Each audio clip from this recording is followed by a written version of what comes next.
Bien, bonjour à tous, bienvenue pour parler des retours d'empire dans ce monde méditerranéen, théâtre de la naissance, des affrontements, des empires. Vous en avez beaucoup entendu parler depuis le début de ces 30e rencontres d'Averroès. Puis, un à un, ces empires se sont effondrés. L'Empire ottoman, les empires coloniaux, l'Empire russe, puis soviétique, l'impérialisme américain qui a été si influent dans la région a reculé au gré de l'intervention en Irak en 2003, puis de l'Afghanistan. Alors, est-ce que ces empires ont disparu? Est-ce qu'ils reviennent? Sous quelle forme? On va en parler cet après-midi avec nos invités. Amit Bozarslan, bonjour. Bonjour. Vous êtes historien, politologue. Sylvie Kaufmann, journaliste au Monde, éditorialiste dans la presse anglo-saxonne également. Et Salam Kawakibi, vous êtes le directeur du CAREP, le Centre arabe de recherche et d'études politiques. Bonjour et bienvenue à tous les trois. Karen Barquet, qui devait nous rejoindre, a eu malheureusement un accident. On lui souhaite un bon rétablissement et on va essayer d'animer cette table ronde en son absence de la façon la plus intéressante possible. Ma première question, elle est pour vous, Amit Bozarslan. On parle de retour d'empire, pas de puissance régionale, pas du Qatar, pas de l'Arabie Saoudite dans notre conversation aujourd'hui. Comment est-ce que vous définiriez un empire ? Alors, bonjour tout le monde. Effectivement, on parle de retour de l'empire, on y reviendra. Sans doute, on a un imaginaire très redéfini, radicalisé aussi des empires, parce qu'effectivement, on ne parle pas de retour des empires de 16e, 17e, 18e siècle. On parle de retour de construction impériale qui prennent en compte aussi les radicalismes idéologiques du 19e et 20e siècle, mais on y reviendra. Donc je dirais que si je devais définir très spontanément l'empire, je partirais de 3 éléments. Le premier élément, c'est que dans chaque empire, contrairement à ce qu'on dit très souvent, il y a un noyau ethnique. Ce noyau ethnique est extrêmement important. Par exemple, concernant l'Empire ottoman, vous avez effectivement le noyau ethnique turc qui ne disparaît jamais. Et on sait par exemple que les Turcs ont été très largement détribalisés dans l'Empire ottoman parce qu'il fallait créer cette base sociale en quelque sorte, c'est ce groupe totalement atomisé et individualisé. Un deuxième élément qui intervient tout de suite, c'est qu'un empire reconnaît aussi à ses périphéries, mais tout empire est aussi une composition périphérique en quelque sorte, reconnaît des entités au statut dérogatoire. Dans chaque empire, effectivement, vous avez des groupes qui payent des tributs, mais qui gardent une certaine autonomie, des groupes qui ont une forme de gouvernement qui leur sont tout à fait spécifiques, des groupes qui sont à cheval sur des frontières, et on sait que dans ce cas-là, on accepterait très souvent une double allégeance en dehors de contexte de guerre. Donc je pense qu'effectivement, cette nature totalement hétéroclite qui laisse place à la fois à un noyau ethnique dur et de l'autre côté à des statuts dérogatoires, me paraît très important. Et puis un troisième élément, et je m'arrêterai là, tout empire est aussi en même temps une instance d'arbitrage. Les empires ne résolvent pas des conflits, au contraire, les empires vivent des conflits, mais en même temps, ils ont cette fonction d'arbitrer en permanence les conflits, donc dans un sens ou dans l'autre, par des négociations ou, si nécessaire, en intervenant militairement. Et on utilise, un sociologue turc, Şerif Mardin, utilisait la notion de contrat tacite. Il y a une sorte de contrat tacite, effectivement, avec ces groupes. Et sans cette fonction d'arbitrage, très probablement, on ne peut pas envisager d'empire. Et je crois qu'effectivement, pour discuter du XXe siècle, XXIe siècle, y compris, par exemple, par rapport à l'hypothèse de l'empire américain, a fortiori par rapport à la Russie et à la Turquie, il faudrait aussi revenir à un moment donné à cette question d'arbitrage. Est-ce que ces entités sont capables ou ont pour projet d'arbitrer des conflits qui existent? Les Américains, les Russes sont deux mondes que vous connaissez bien. Sylvie Kaufmann, vous avez été en poste à Moscou, vous avez été en poste à Washington. Quand on parle de ces empires aujourd'hui, dans l'espace qui nous intéresse cet après-midi, la Méditerranée, est-ce que ce sont deux puissances qui pèsent du même poids ? Alors, ça dépend des... Bonjour tout le monde. D'abord, c'est très impressionnant de se trouver dans ce magnifique théâtre avec une foule aussi dense, c'est magnifique. Oui, ça dépend donc des moments, en fait. Des Parlez bien dans le micro, pardon. Oui, je me permets. Oui, comme ça va. Oui. Je pense. Ça dépend des périodes. Alors, on a eu une période de retrait américain. Alors, si on prend la Russie, on prend l'Empire soviétique, effondrement de l'Empire soviétique en 1989, 90, 91. Et là, la Russie qui hérite de la puissance soviétique en grande partie n'existe plus vraiment, notamment dans la région en Méditerranée et au Moyen-Orient, pendant plusieurs années. L'Amérique est au fait de sa puissance, est très présente dans cette région. Et puis arrive le 11 septembre. Et là, les États-Unis se réinvestissent complètement par cette guerre en Irak en 2003. Alors, entre-temps, la Russie a évolué, puisqu'il y a eu la décennie des années 1990, où là, elle s'intéressait assez peu aussi à cette région. C'était Yeltsin, qui avait d'abord un ministre des Affaires étrangères, Andrei Kozyriev, qui lui était vraiment très tourné vers l'Occident, vers l'Ouest, et qui cultivait beaucoup. C'était une période où on pensait que les relations entre les deux allaient se rapprocher et qu'on allait peut-être vers une coopération assez intense. Et puis, en 1996, il y a une évolution au sein du pouvoir russe, je ne m'étends pas trop là-dessus, ça nous éloigne de notre sujet, mais Kozyriev est remplacé à la tête du ministère des Affaires étrangères par Primakov, qui, lui, vient du soviétisme, est un arabisant, connaît très très bien cette région, et donc réinvestit, mais diplomatiquement, revient, fait des visites, invite des délégations à Moscou. 2000, Vladimir Poutine arrive, prend la succession de Yeltsin, et au début, notamment à la faveur des attaques du 11 septembre, essaye de nouer un lien avec les États-Unis et coopère même, au moment où les Américains interviennent en Afghanistan, en octobre 2001. Il les aide, il leur donne des possibilités de survoler l'espace russe, etc. Et puis arrive la guerre en Irak, et là, les chemins se séparent.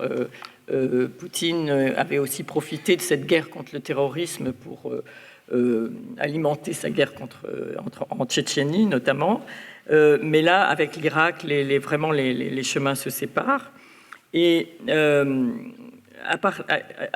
arrive, je vais vite, je pense qu'on reviendra dans les détails, arrive donc la Libye en 2011, l'intervention occidentale en Libye, et puis la guerre de Syrie, les soulèvements du printemps arabe, etc. Et là, les Américains sont évidemment en difficulté, en retrait très net.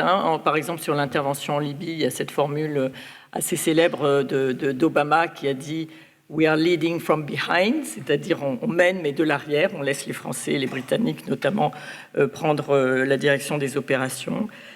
Et la Russie prend très mal cette intervention en Libye, qui se fait en application d'une résolution du Conseil de sécurité des Nations Unies, mais les Russes et les Chinois se sont abstenus et considèrent qu'elle est détournée de son dessein original. Et puis arrive, donc les États-Unis se retirent, et arrive à un moment très intéressant qui est en 2013, lorsque le régime de Bachar al-Assad utilise les armes chimiques. Et il y avait vous vous rappelez peut-être, il y avait cette fameuse ligne rouge qu'avait édictée Obama, qui était « s'il y a usage des armes chimiques, nous interviendrons avec la coalition ». Les Français, François Hollande attend cette fameuse nuit du 31 août où tout se prépare. Les avions, paraît-il, sont prêts à décoller. Mais les Britanniques ont été les premiers à se défiler, si je peux dire, parce que la Chambre des communes vote contre. Donc David Cameron dit non, moi je ne peux pas y aller. Et à ce moment-là, Obama appelle Hollande et lui dit « Je suis désolé, mais je crois que je vais aller devant le Congrès, etc. » Et Hollande comprend qu'il n'ira pas. Et donc la France ne peut pas y aller tout seul. Et là, Poutine intervient et dit « je vais servir de médiateur, je vais organiser je vais résoudre ce problème des armes chimiques, on va les évacuer ». Enfin, ils montent tout un truc, et les Américains sont très contents de trouver cette porte de sortie. Et là, c'est ça, je pense, qui annonce le retour de la Russie. Et moi, je pense que Poutine a des ambitions impériales, on y reviendra sans doute. Mais donc, le retour de la Russie dans cette région du Moyen-Orient. Et en 2015, là, on a vraiment l'intervention de l'armée russe en septembre 2015 en Syrie, formellement, avec des bombardements aériens, des forces aériennes, une aviation assez puissante, des forces navales, parce que la Russie avait gardé une base navale quand même en Syrie, à Tartous.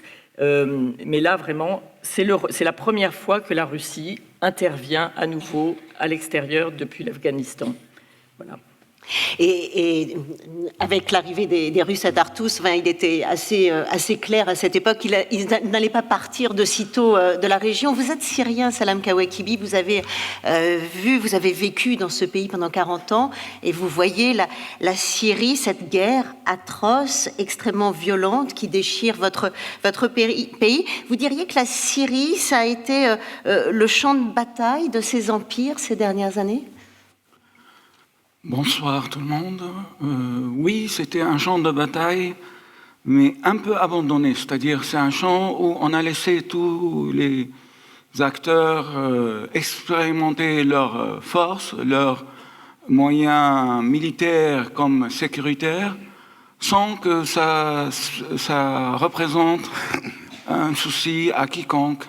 Avec 7 millions de réfugiés, équivalent de nombre de déplacés, un demi-million de morts en quelques années, et ça a été aussi un champ de bataille, je dirais pas entre l'Empire américain et soviétique russe, mais plutôt les Américains, ils ont voulu que la Russie s'implique plus en se donnant deux options. La première, c'est si la Russie arrive à imposer une paix quelconque, tant mieux. Si la Russie se casse la tête, tant pis. Donc, c'est au prix de milliers, voire centaines de milliers de victimes en Syrie. La Russie, à partir du moment où elle a mis le pied en Syrie d'une manière ferme, en septembre 2015, elle est devenue une force méditerranéenne. La Russie, sa base militaire sur la côte syrienne, qui n'était que une toute petite base de logistique, est devenue maintenant la base la plus importante de la Russie à l'extérieur de la Russie. Elle a installé des armes stratégiques qui n'ont aucun but intérieur, c'est-à-dire c'était les SS-400, et ils ne sont pas désignés pour combattre l'opposition syrienne, mais ils sont là pour menacer l'Occident, et notamment l'Occident le plus proche, c'est-à-dire l'Europe. Il faut ajouter à cela qu'il y a eu une complicité occidentale avec la destruction russe et l'implication aussi de l'empire, entre guillemets, iranien en Syrie, parce que quand les Russes ont reconnu qu'ils expérimentaient en Syrie leurs armes les plus récentes, et Poutine a dit lui-même que c'était très difficile de faire ça en Sibérie, il fait très froid. Maintenant en Syrie, c'est un beau pays, le soleil, et on peut expérimenter nos armes. Comme ça nous ouvre un grand marché d'armement, ce qui est malheureusement très vrai. Aussi, là aussi, elle a eu un concurrent sur place en la présence des milices iraniennes et irakiennes et libanaises. Tout le monde était impliqué sur cette table ouverte qui était la Syrie. Le parti du dieu Hezbollah libanais, il a participé au massacre. Les milices irakiennes soutenues par l'Iran ont participé au massacre. La garde révolutionnaire iranienne a participé au massacre. et la Russie, bien entendu, et notamment dans ma ville natale, Alep, en 2016, c'est une ville qui a 7000 ans d'histoire, et la vieille ville est complètement anéantie par les bombardements russes. Je termine en soulignant l'indifférence ou l'implication de l'Occident à cette époque, parce que un représentant de l'OTAN disait dans une conférence internationale que la Russie est intervenue en Syrie pour combattre les islamistes, les terroristes islamistes, et il a été corrigé, pas par moi, par le représentant russe lui-même, qui lui a dit « Personne ne vous a demandé de légitimer notre intervention.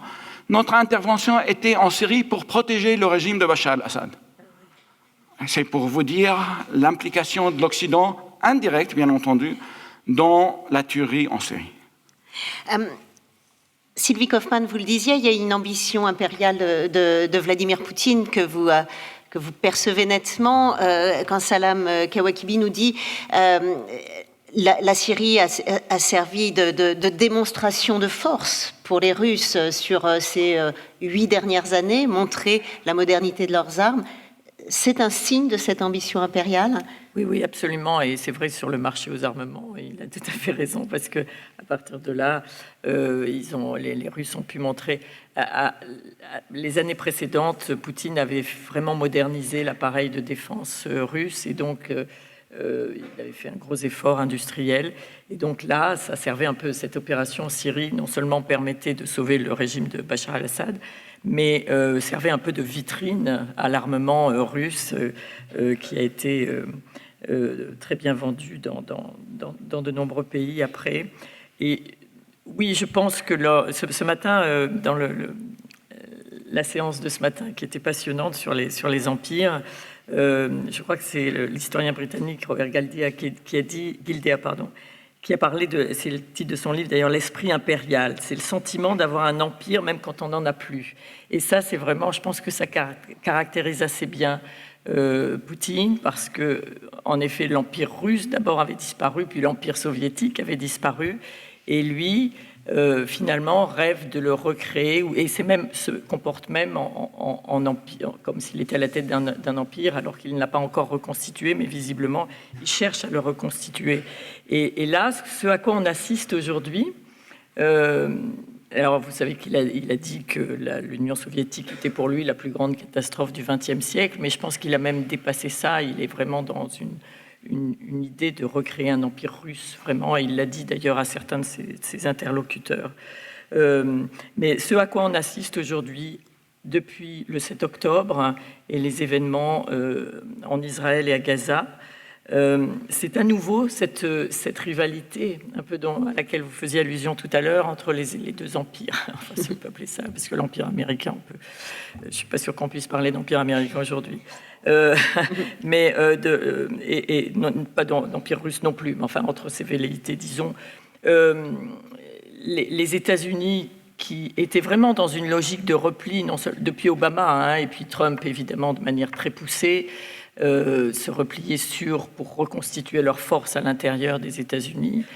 Et là, sous Biden, sont obligés de revenir. Déjà, ils ont été obligés de revenir en Europe à cause de la guerre russe en Ukraine, mais ils sont obligés de revenir aussi au Moyen-Orient pour soutenir Israël, puisque leur engagement, c'est ce soutien inconditionnel à Israël.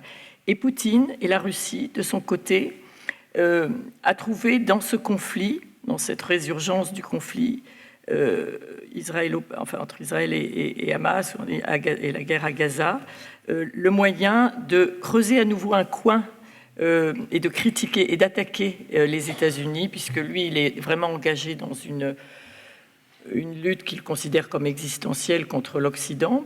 Et là, ce conflit lui permet de présenter à nouveau les États-Unis comme une force impérialiste qui donc aide Israël, et lui qui avait cultivé quand même les relations avec Israël de manière assez persistante, est en train de lâcher Israël pour se concentrer vraiment sur ses relations avec le monde arabe et profiter du mouvement d'opinion qu'il y a au niveau mondial contre Israël et donc contre les États-Unis et l'Occident. Donc on est à nouveau là, je ne sais pas comment ça va se terminer, mais on est à nouveau dans une dynamique de rivalité dans cette région.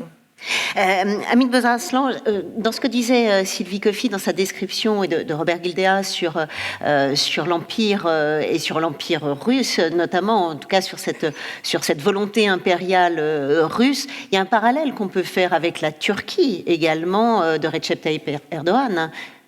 Oui, il y a des parallèles qu'on peut établir. Commençons par la Russie. Effectivement, il y a 2 ou 3 éléments du 19e siècle qui apparaissent aujourd'hui très clairement.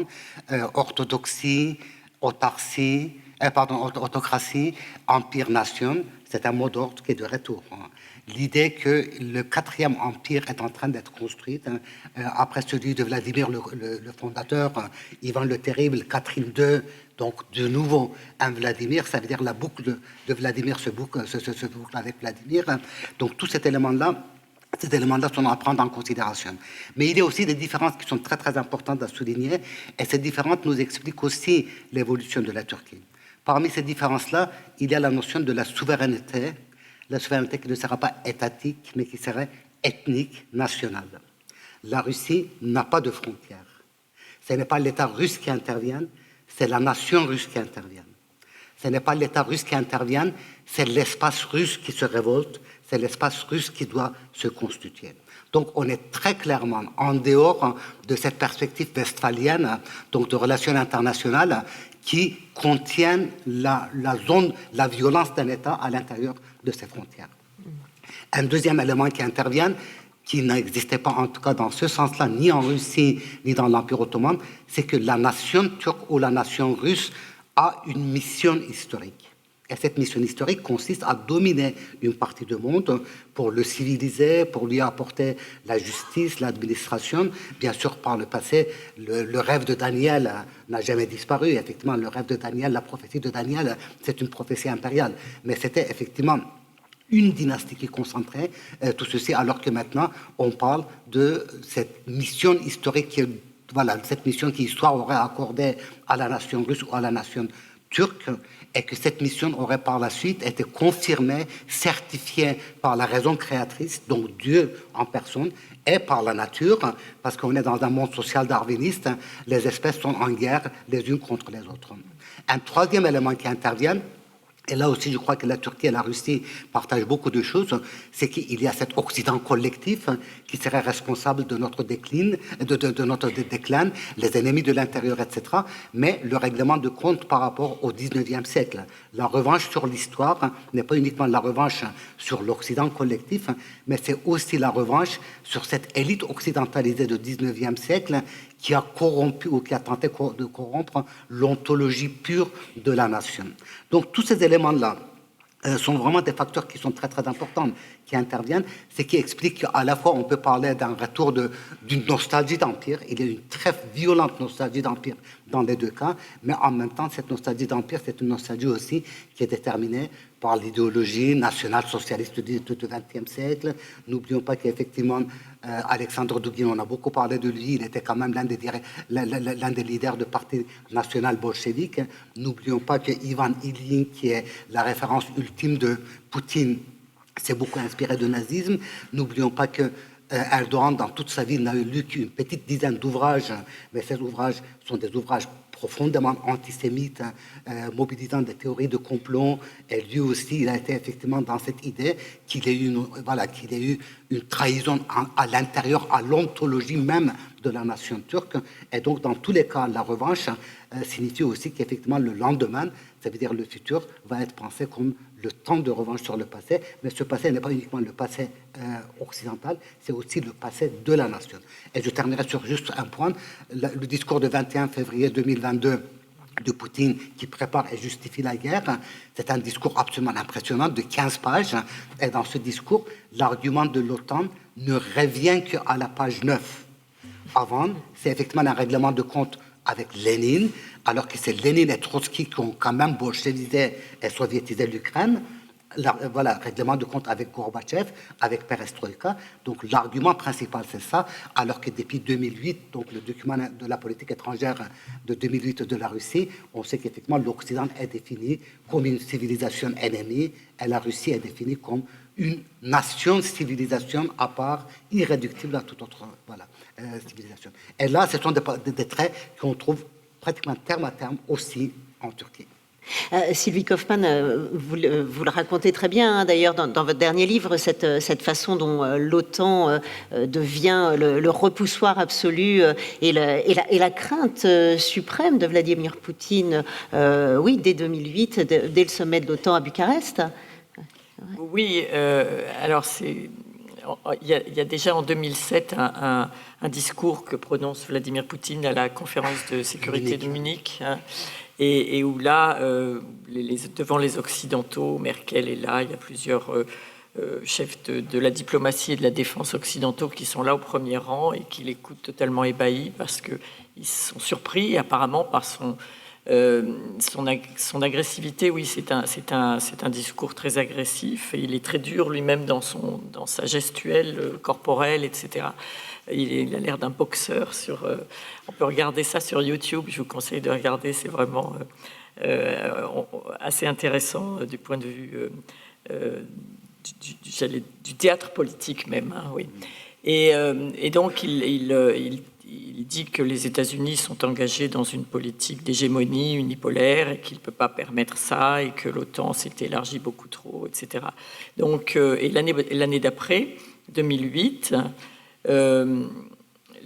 Bush, il y a ce sommet de l'OTAN à Bucarest où Bush, donc George W. Bush, le deuxième, c'est sa dernière année de mandat, et il veut vraiment, comme dernier, un peu comme son chant du cygne, si je puis dire, faire entrer l'Ukraine et la Géorgie dans l'OTAN. Et Angela Merkel et Nicolas Sarkozy s'y opposent. Il y a enfin c'est surtout Merkel, mais Sarkozy la soutient. Les Allemands sont vraiment très, très, très déterminés là-dessus, de s'opposer à cette tentative d'ouvrir la porte, d'ouvrir le chemin. Parce qu'il ne s'agissait pas de les faire entrer du jour au lendemain, c'était d'engager un processus d'adhésion. Et vraiment font échec au terme d'une bataille homérique, parce que les diplomates sont quelquefois capables de se battre de manière homérique. Et en tout cas, Merkel vraiment mène un combat incroyable contre Bush et elle l'emporte. Alors il y a un compromis qui est qu'ils parviennent à un compromis au bout de 3 jours, qui est que la phrase du compromis, c'est l'Ukraine et la Géorgie seront membres de l'OTAN. Mais il n'y a aucun calendrier, aucune procédure lancée. Et donc, comme disent les Ukrainiens aujourd'hui, ils disent « Oui, la porte était ouverte, mais on n'était pas invités à entrer. » Donc, il ne se passe rien, sauf que quelques mois plus tard, en août, la Russie envahit la Géorgie. Voilà, donc, et là, on voit, je pense... en fait, je me suis trompée tout à l'heure parce que j'ai dit qu'en 2015, c'était la première intervention de la Russie à l'étranger depuis l'Afghanistan, mais en réalité, il y a eu la Géorgie en 2008, et comme la Géorgie est une ancienne république soviétique, on a tendance à considérer que, ma foi, c'était moins grave, mais en réalité, c'était déjà les chars russes sont arrivés de Russie, ils ont traversé un tunnel là, sous la frontière géorgienne et ils ont envahi la Géorgie pour répondre à, soi-disant, à une agression contre l'Ossétie du Sud. Je voudrais vous faire raconter, puisque vous parliez de la gestuelle politique de Vladimir Poutine, il y a peu de personnes, je pense, dans cette enceinte aujourd'hui qui peut se targuer d'avoir dîné avec le président russe. Je ne sais pas si on peut se targuer de... Mais c'est le cas. En 2012, vous avez, avec un groupe de journalistes occidentaux, vous avez été invité à dîner avec le président russe et il vous a parlé à ce moment-là de la Libye. Oui, alors c'était le 1er mars 2012, c'était 3 jours avant l'élection, la 3e élection présidentielle, parce que Vous vous souvenez, il avait fait 2 mandats. La constitution russe ne l'autorisait pas à solliciter un 3e mandat consécutif. Et donc, pendant ce temps, pendant 4 ans, c'était Dmitri Medvedev qui avait occupé le poste de président et Poutine était Premier ministre. Et puis donc, il est revenu. Puis après, il a fait modifier la constitution, ce qui fait que là, il est autorisé à se faire élire jusqu'à 2036. Mais donc là, c'était son troisième mandat, 3 jours après. Et donc, son porte-parole décide de donner une interview à un petit groupe de journalistes occidentaux, dont Le Monde. Donc j'y vais. Et en cours de route, l'interview se transforme en dîner. Le jour même, on nous dit finalement, ça sera un dîner. Donc on nous emmène dans la datcha officielle où on l'attend. Et donc on dîne, et c'est vrai que c'est une expérience assez intéressante parce qu'on n'était que 8 à table, il y avait 6 journalistes, Poutine et son porte-parole, et comme j'étais la seule femme, j'étais à sa droite à côté de lui, et donc pendant 2 heures je l'ai regardé, et c'était pas un exercice très agréable parce que lui-même n'était pas content, on voyait que ça lui plaisait pas, que c'était une initiative sans doute de son porte-parole et qu'il avait aucune envie de passer 2 heures avec des journalistes occidentaux. Mais bon, il l'a fait. Et alors, en effet, à un moment, je l'interroge sur la Syrie. Je lui dis, qu'est-ce que vous allez faire en Syrie? Donc, on est en 2012. Comment vous voyez les choses se profiler et évoluer? Et bon, alors, il sort un peu de langue de bois sur une réconciliation indispensable, etc. Et puis, tout d'un coup, il dit, mais il y a une chose qui est certaine, c'est qu'il n'y aura pas de répétition du scénario libyen. Parce qu'on a tous vu cette exécution de Kadhafi médiévale et primitive. Et là, on a compris, il était très dur quand il a dit ça, et on a compris que je parlais tout à l'heure de l'intervention en Libye, et que la manière dont les choses s'étaient déroulées était vraiment un traumatisme pour la Russie, d'une part, pour la diplomatie russe, mais aussi un traumatisme personnel pour lui, qui avait toujours détesté ces révolutions populaires, notamment dans les ex-républiques soviétiques. Oui, les ex-républiques soviétiques, ce qu'on a appelé les révolutions de couleur, qui ont commencé en Ukraine en 2004, en Géorgie aussi en 2003, au Kirghizistan, et dont il a toujours pensé que tout ça était orchestré par l'Occident. Et là, en Libye, ça a abouti au lynchage et à l'exécution de l'ancien président par les rebelles. Et c'était vraiment quelque chose qui l'a énormément choqué. Et de fait, il n'y a pas eu de répétition du scénario libyen en Syrie. Oui. Salam Kawakibit, vous nous disiez tout à l'heure, vous nous faisiez entendre cette critique de l'Occident sur la situation en Syrie. Sylvie Kaufmann a évoqué la guerre à Gaza actuellement. J'ai envie de vous demander aujourd'hui, au vu de la situation entre Israël et les Palestiniens, où sont les empires? Comment se conduisent les Occidentaux? Vous avez 2 heures. Question facile. Juste avant de répondre à votre question, ou d'essayer de répondre à votre question, j'attire votre attention sur le fait que M. Poutine, qui était bouleversé par le lynchage d'un tyran, il a lynché toute une population. Alors, c'est vraiment très humain de sa part d'être bouleversé. Il s'ajoute à cela et ça nous renvoie à l'empire, pas seulement russe, l'empire russe à base religieuse, que Poutine, quand il a expliqué son intervention en Syrie, il a dit c'est pour protéger les chrétiens d'Orient. Oui, c'est vrai. Comme certains extrémistes aussi en France prétendent soutenir Assad pour protéger les chrétiens d'Orient. Il a dit aussi que c'est la Russie qui est la garante de l'orthodoxie orientale. Alors ça nous renvoie à l'époque des tsars. C'est même pas l'Union soviétique. Et pour prouver qu'il avait bien dit les choses, les avions de chasse qui ont bombardé Alep ont été bénis par le patriarche de Moscou sur le tarmac de l'aéroport de Latakia.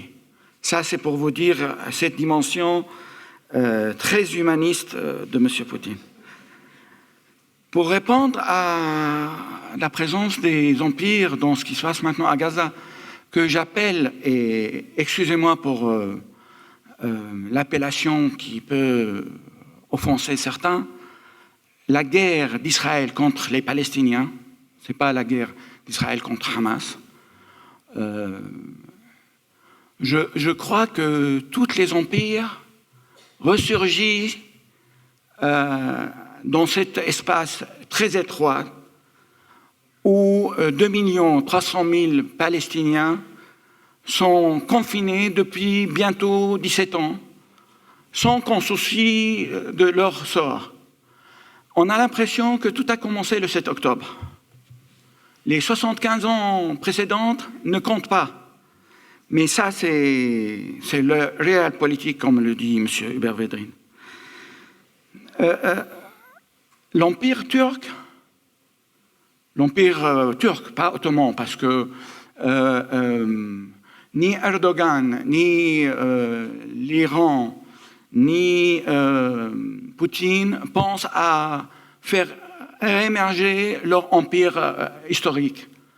Ils cherchent à créer des nouveaux empires. Alors l'Empire turc est présent avec un double discours extraordinaire.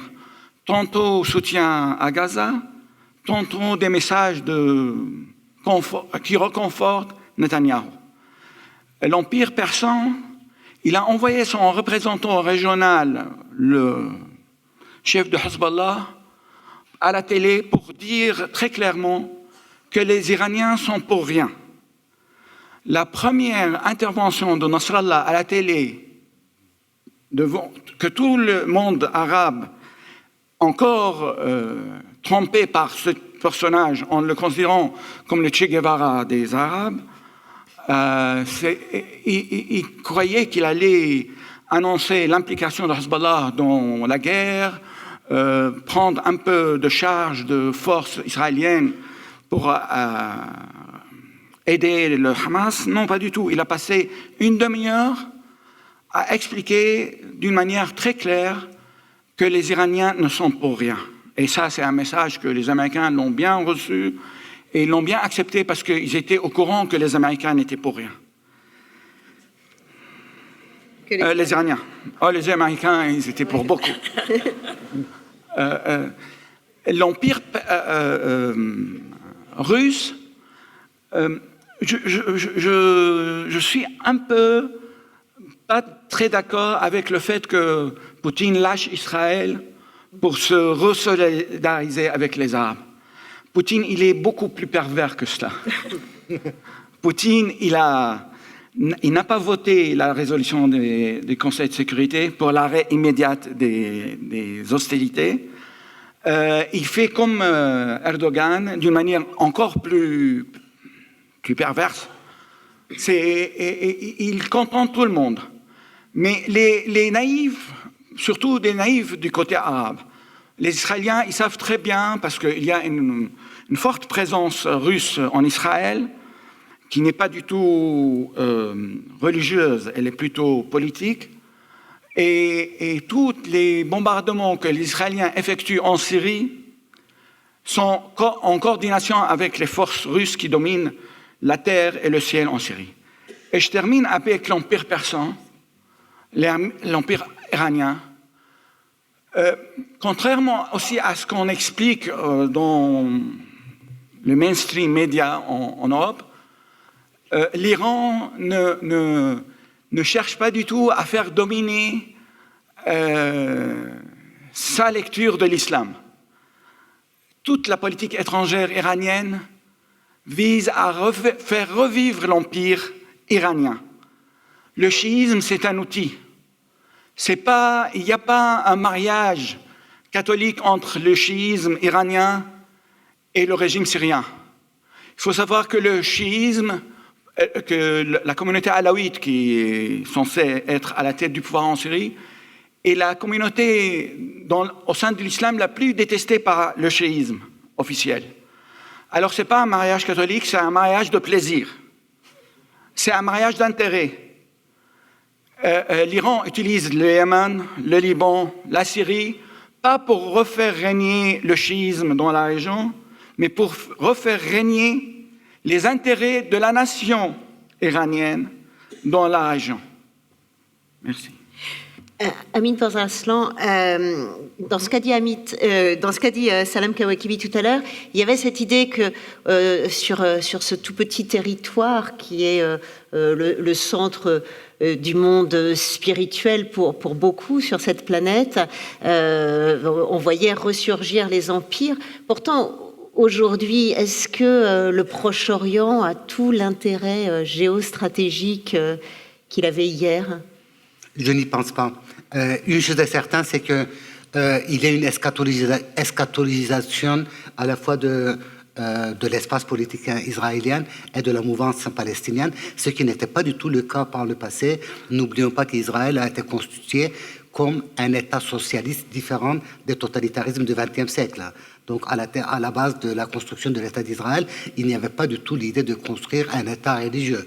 Et la mouvance palestinienne, ceux qui de mon âge s'en souviennent parfaitement, faisait peur parce qu'elle était de gauche et pas du tout islamiste.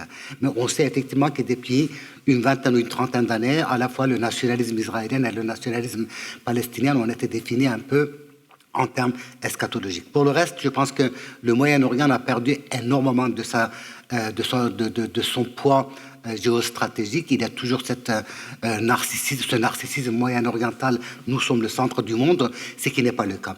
Cela n'est pas le cas aussi pour des raisons multiples. Je pense qu'effectivement, l'histoire de la démocratie américaine des 30 ou 35 dernières années a été l'histoire des démocraties. Et dans cette histoire de démocratie, on a un point zéro qui est la chute du mur de Berlin. Et la chute du mur de Berlin a été considérée comme la fin de l'histoire. Autrement dit, l'histoire a accompli la mission pour laquelle elle avait existé par le truchement des Américains. Et c'était quoi cette mission? Finalement, le triomphe de la démocratie bourgeoise, libérale. Et quand les Américains disaient l'histoire est terminée, en tout cas Francis Fukuyama, et il y avait cette euphorie absolue qui régnait à Washington, mais aussi dans les pays européens, on voulait tout simplement dire que les Américains en ont fini, non pas uniquement avec le communisme, mais avec l'histoire européenne, avec ses guerres de religion, avec ses passions nationalistes du XIXe siècle. Une nouvelle ère s'ouvre, et dans cette nouvelle ère, il peut y avoir quelques accidents par-ci, par-là, mais ces accidents seraient en quelque sorte des notes de bas de page. Arrive le 11 septembre sur lequel Sylvia a insisté, mince, l'histoire recommence. L'histoire recommence, ça veut dire que la mission évangélique, en quelque sorte, d'en terminer avec l'histoire n'est pas arrivé à son terme, donc l'histoire recommence, sauf que c'est une mauvaise histoire. C'est une mauvaise histoire parce que plus on combat dans le désert, Nietzsche disait le désert croît, plus on combat dans le désert et on combat le désert croît. On écrase Al-Qaïda et on a 10 000 Al-Qaïda qui apparaissent un peu partout. L'Irak qu'on libère, n'oublions pas que les anciens trotskistes ont joué un rôle très important dans la guerre d'Irak. L'Irak qu'on libère devient le théâtre d'un double radicalisme chiite et sunnite. Donc, la deuxième période et la troisième période, je crois que Sylvia a beaucoup insisté aussi sur cela avec beaucoup de raisons, avec Obama, on se replie derrière les frontières. L'Empire se retire. L'Empire n'a plus de mission universelle. L'Empire va se trouver avec un autre empire, et cet autre empire s'appellera la Chine. Et avec la Chine, on sera en conflit, et on sait qu'effectivement, empire nucléaire contre empire nucléaire, on ne fera pas la guerre. La Russie ne compte absolument pas dans cette histoire. Effectivement, il y a ce discours absolument brutal de Munich de 2007. Autrement dit, Poutine se crée l'ennemi qui est l'Occident, mais l'Amérique ne considère pas la Russie comme un ennemi, tout simplement parce que le budget militaire américain aujourd'hui est de 800 milliards de dollars, ça veut dire plus que la moitié du produit intérieur brut russe. Et dans cette histoire-là, effectivement, le Moyen-Orient perd de son sens. Le Moyen-Orient devient la défense d'Israël, effectivement. On essaie de ne pas trop sacrifier les Kurdes, par rapport auquel on a pris quelques engagements, mais pour le reste, effectivement, cette stratégie de recul n'a pas commencé avec Trump, ça a bien commencé avec Obama. Demain, qu'est-ce qu'il en sera? Je ne pense pas du tout qu'on assistera à un changement majeur quand on voit les réactions dans le monde arabe par rapport à ce qui se passe à Gaza, ces réactions sont très timorées, en dehors de l'Afrique du Nord. Quand on voit que le Pakistan ne bouge pas, en Turquie, il n'y a pas beaucoup de mouvements, en Iran, il n'y a pas beaucoup de mouvements. On n'a pas du tout l'impression qu'effectivement la tragédie de Gaza, qui est une tragédie, il faut arrêter cette tragédie à tout prix, ne mobilise pas les opinions publiques américaines. Et donc, du coup, je pense pas du tout qu'une fois que la guerre sera terminée, est-ce qu'on va encore parler de la question palestinienne? Je n'en suis pas tellement certain. Je ne pense pas du tout qu'il y aura vraiment une centralité du Moyen-Orient qui émergera. Mais une chose est certaine, militairement, les Américains sont de retour. Il y a un acteur dont on n'a pas parlé du tout depuis le début de notre conversation, et pourtant vous nous parlez de ce temps des démocraties, c'est l'Europe. Ils sont où, les Européens, aujourd'hui? Je vous vois sourire. Sylvie Kaufmann. Alors, non, je trouve très intéressant ce que vient de dire Hamid, parce que quand il parle de réaction timorée de la rue arabe, enfin, et du monde arabo-musulman, parce qu'en Europe, on a l'impression du contraire, justement. Et on est... on pense, oui, aux États-Unis aussi, on est très préoccupé par le fait que le Sud global, comme on l'appelle, faute de meilleure expression, ne satisfait personne, mais on n'a pas encore trouvé autre chose. Peut-être que vous avez une idée. Des putschistes plus ou moins mal dégrossis. On va rester sur Sud global pour l'instant. Voilà, Sud global, et on ressent ça comme une réaction d'hostilité massive de ces pays, de l'opinion publique de ces pays et de leurs dirigeants sur ce qu'ils appellent tous le double standard, hein, le double jeu, voilà, les deux poids et deux mesures. Voilà, en français. Des pays occidentaux qui demandent à tout le monde de soutenir l'Ukraine lorsqu'elle est envahie par la Russie et que des civils sont massacrés dans des bombardements, mais en revanche soutiennent Israël et enfin, ne considèrent pas ou ne réagissent pas suffisamment sur ces violations du droit international massif sur les populations de Gaza, les bombardements des populations de Gaza. Donc voilà, ça c'est très intéressant ce que vous dites, parce que je pense que le ressenti, comme on dit, côté occidental est au contraire d'une réaction très forte dans le Sud global. Sur l'Europe... qui se veut puissance, qui affiche une ambition de puissance. Alors voilà, oui, on peut dire la Commission européenne, de l'Union européenne, a l'ambition de faire de l'Europe un acteur géopolitique. Et notre président, au premier rang, est très en faveur de cette montée en puissance de l'Europe comme acteur sur la scène mondiale. C'est très difficile et on le voit. Alors, ça dépend évidemment des sujets. Sur l'Ukraine, il y a quand même eu... je pense que l'Union européenne s'est comportée mieux qu'elle ne l'espérait, certainement mieux que Poutine ne laisse compter, donc en manifestant une grande unité, malgré quelques voix dissonantes, mais ces voix dissonantes sont tout à fait maîtrisées, et puis une mobilisation de l'opinion publique, et puis une transformation de l'outil militaire comme un outil diplomatique européen, ce qui est vraiment tout à fait nouveau. Donc là, on peut dire que l'Union européenne est sur la voie de devenir un acteur géopolitique, en effet. En revanche, on l'a vu sur Israël, c'est la cacophonie totale. Même la France et l'Allemagne sont incapables de se mettre exactement d'accord sur une attitude commune. Chacun y est allé en ordre dispersé. La présidente de la Commission européenne y est allée sans demander son avis à personne et du coup a aujourd'hui de sérieux problèmes avec ses partenaires, avec les États membres. Donc ça dépend vraiment des sujets et je pense qu'on n'y est pas encore. Non, il y a encore beaucoup d'efforts à faire. Mais bon, c'est le verre à moitié vide et à moitié plein. On peut considérer que beaucoup de progrès ont été faits et on peut considérer que c'est encore un très très long chemin. On est 27. On sera sans doute dans quelques années 35. Et donc c'est un vrai défi, cet élargissement. c'est encore plus compliqué de devenir un acteur quand on est si nombreux avec les processus de décision qui sont les nôtres actuellement. Après, puisqu'on est dans la problématique des empires, je ne vois pas l'Europe devenir un empire. L'Europe n'a pas d'ambition. Dans toutes les définitions passionnantes des empires qui ont été présentées depuis ce matin, y compris celle de Hamid, je ne vois pas les critères qui puissent s'appliquer à l'Europe. Oui. Je vous ferai réagir, Hamid, mais je sais que Salam Kawakibi, vous vouliez dire quelque chose. Oui, par rapport à la réaction timorée, je ne suis pas d'accord. Dans les apparences, oui, parce qu'il y a des dictatures dans le monde arabe qui ont été soutenues par l'Occident depuis leur avènement au pouvoir et que l'Occident a renforcé avec son refus de soutenir le printemps arabe. L'Occident a soutenu le retour du général Sissi. L'Occident soutient maintenant le président populiste en Tunisie. L'Occident soutient le roi du Maroc. L'Occident soutient tous les dictateurs dans la région et dans les pays du Golfe, n'en parlons pas.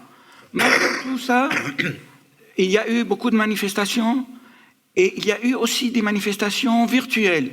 C'est le seul espace où les Arabes ou les habitants de cette région, qui ne sont pas que des Arabes, ont pu s'exprimer. Et leur implication est très forte. Et elle varie des années précédentes.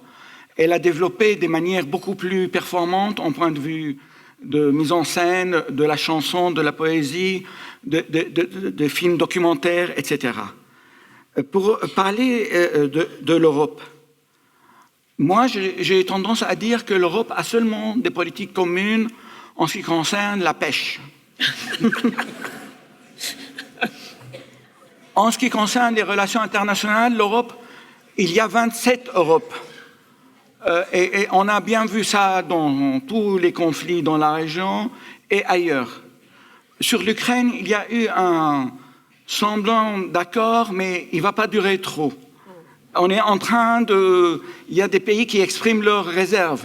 Ils ont perdu beaucoup de marchés, ils ont perdu beaucoup de revenus. Et j'allais dire, et désolé encore une fois pour offenser certains,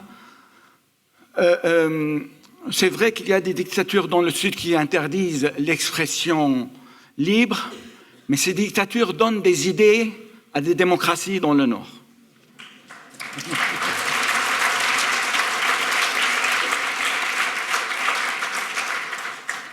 Hamid Bouzarslan, sur l'Europe, est-ce que, Sylvie Kaufmann le disait, il n'y a pas les critères pour qu'il y ait un retour d'empire européen, il y a aussi probablement une terrible mauvaise conscience des empires coloniaux. Oui, je crois que Bertrand Badi, entre autres, avait expliqué que la sortie de l'imaginaire impérial avait été considérée en son temps comme une trahison. On est en 1648, donc la guerre de 30 ans. Il faut en sortir de la guerre de 30 ans. La moitié de l'Allemagne est morte. Et comme disait Voltaire, s'il n'y avait pas de paix, de Westphalie, l'Allemagne allait devenir un vaste cimetière. Donc la sortie de cette volonté d'empire, de cet imaginaire d'empire, c'est 1648. Et aujourd'hui, effectivement, quid de cette question impériale? Je pense qu'au-delà de cette question impériale, quid de la démocratie? Comment on peut envisager la démocratie du XXIe siècle? On a désormais assez d'éléments pour comprendre l'antidémocratie au XXIe siècle, mais on sait aussi que la force de l'antidémocratie, que ce soit effectivement le régime d'Erdogan, le régime de Mollah ou le régime de Poutine, la force de l'antidémocratie, c'est la faiblesse des démocraties. Et la question qui se pose, c'est est-ce qu'on peut imaginer une démocratie qui renonce à la puissance? Cette question s'était posée déjà dans les années 20 et 30. Disait Raymond Aron, croire en la démocratie, où il montre effectivement que par rapport au totalitarisme de l'époque, les démocraties ont tout simplement démissionné. La République espagnole a été écrasée par l'Allemagne hitlérienne et par l'Italie de Mussolini, alors que l'Angleterre et la France sont restées totalement silencieuses.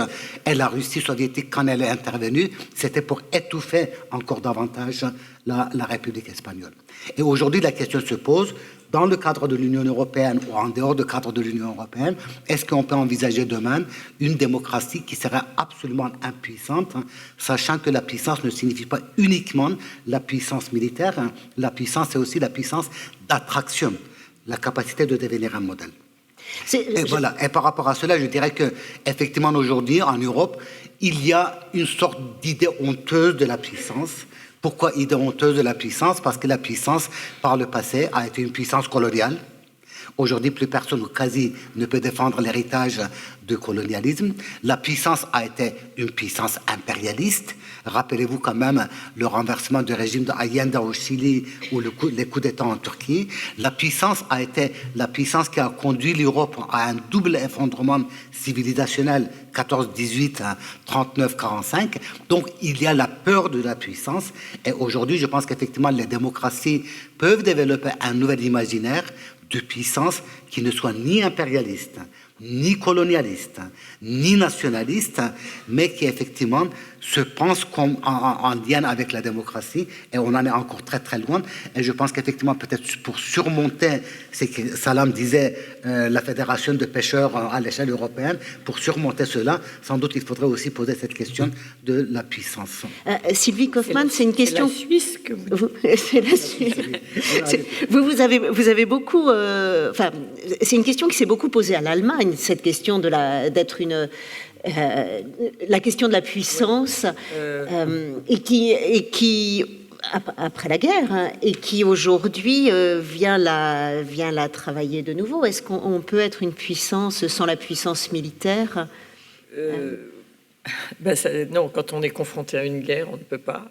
Je vais vous répondre, je voulais juste revenir sur le facteur colonial, parce que ce que vous disiez me fait penser que la Russie cultive le sentiment anticolonial en Afrique, notamment contre la France, donc se sert de ça dans sa propagande, et avec un certain succès d'ailleurs, comme on le voit.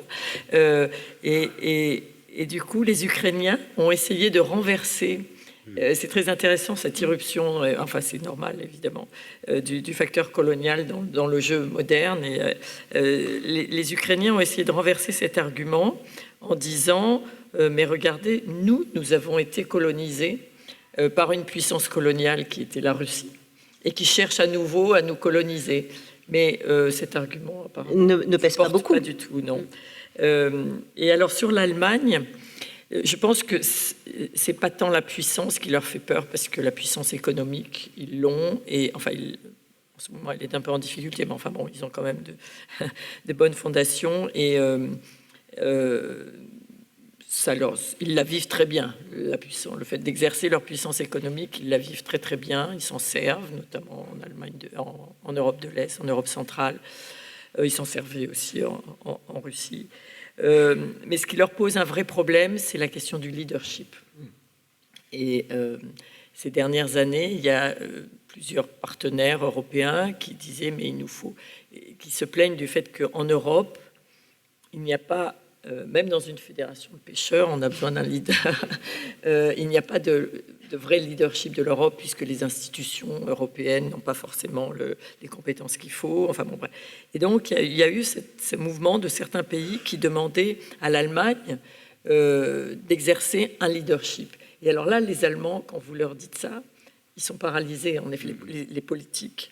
Ils vous demandent, mais qu'est-ce que ça veut dire? Ça m'a amusé. J'ai assisté une fois à une sorte de séminaire avec des membres, des responsables du SPD, du Parti social-démocrate, qui est au pouvoir aujourd'hui en coalition, et qui demandaient à des gens de think tanks, des experts, mais qu'est-ce que c'est le leadership? Qu'est-ce que vous entendez par leadership? Qu'est-ce que c'est le leadership européen? Moi, je me disais, c'est drôle parce que des Français, jamais ils demandent qu'est-ce que ça veut dire. Qu'est-ce que ça veut dire le leadership? Le problème, c'est que personne ne les suit. En fait, ils essayent de l'exercer, mais ils ont beaucoup de mal à avoir les gens qui viennent derrière. Et les Allemands Il y a des gens derrière qui leur disent « mais allez-y, allez-y ». Et puis politiquement, hein, je parle du leadership politique, pas économique, et n'en parlant pas du leadership militaire, c'est hors de question, oui, pour l'instant. Pour l'instant. Il y a un leader qui, alors là, vit bien son leadership économique, militaire, politique, ce sont les États-Unis. On en a parlé depuis le début de cette conversation. Et qui aujourd'hui sont dans la tête de chacun, parce qu'il y a quand même un enjeu incroyable, terrible, en novembre prochain, c'est l'élection américaine. Ça pèse très lourd dans ce retour des empires, dans le jeu aujourd'hui géostratégique, Amit Besarslan. Je pense qu'effectivement, ça pèse très lourd dans l'absence d'empire des gens. Voilà, effectivement, je pense que les Américains avaient la possibilité de s'ériger, non pas nécessairement un empire, mais une puissance supramondiale capable de régler des conflits. Et je pense qu'ils l'ont raté, ils ont raté ce moment dans les années 90. Et à deux reprises, d'abord la guerre du Golfe, voilà, là aussi je pense qu'effectivement les jeunes ne peuvent pas connaître cette période-là, mais une période absolument incroyable où Saddam Hussein occupe le petit émirat corrompu de Koweït, il y a la guerre, à 24 heures de renverser Saddam Hussein, les Américains décident de le maintenir au pouvoir et avec cela provoquent un massacre des chiites irakiens, au moins 100 000 exécutions. Donc une trahison pure et simple. Une trahison aussi par rapport aux Kurdes, mais par rapport aux Kurdes, voilà, il essaie de récupérer la situation. Et je pense qu'effectivement, à partir du moment où vous dites à la population irakienne, révoltez-vous, renversez Saddam Hussein, et vous refusez de renverser Saddam Hussein et de venir à l'aide à cette population qui est massacrée. Et le radicalisme chiite aujourd'hui en Irak par rapport aux Américains, ça s'explique en partie par là. Deuxième moment, les accords d'Oslo. Donc, effectivement, enfin, la perspective de sortir de ce conflit israélo-palestinien. On a résolu le problème de l'Afrique du Sud, la fin d'apartheid. On va résoudre la question palestinienne, sauf qu'il n'y a absolument aucune volonté de poursuivre l'initiative américaine. Et l'Europe est totalement absente. Et je pense qu'effectivement, si dans les années 90, et surtout après l'assassinat d'Isaac Rabin, donc le premier ministre israélien, non pas par un arabe, mais par un juif radical, s'il y avait effectivement une volonté de ne pas abandonner la question israélo-palestinienne, de ne pas le léguer ou le déléguer aux États arabes, de ne pas le déléguer à l'Iran, mais de le résoudre comme un problème israélo-palestinien, sans doute aujourd'hui on n'aurait pas été là. Et donc les Américains ont très largement raté ce moment-là. Et les Américains, on parle effectivement des États-Unis d'Amérique, mais beaucoup le disent, la société des unis américaine. Il y a quand même des radicalismes extrêmes au sein de la société américaine. Souvent, les historiens se posent, est-ce que la Révolution française est terminée? Et quand la Révolution française est terminée, oui, la Révolution française est terminée.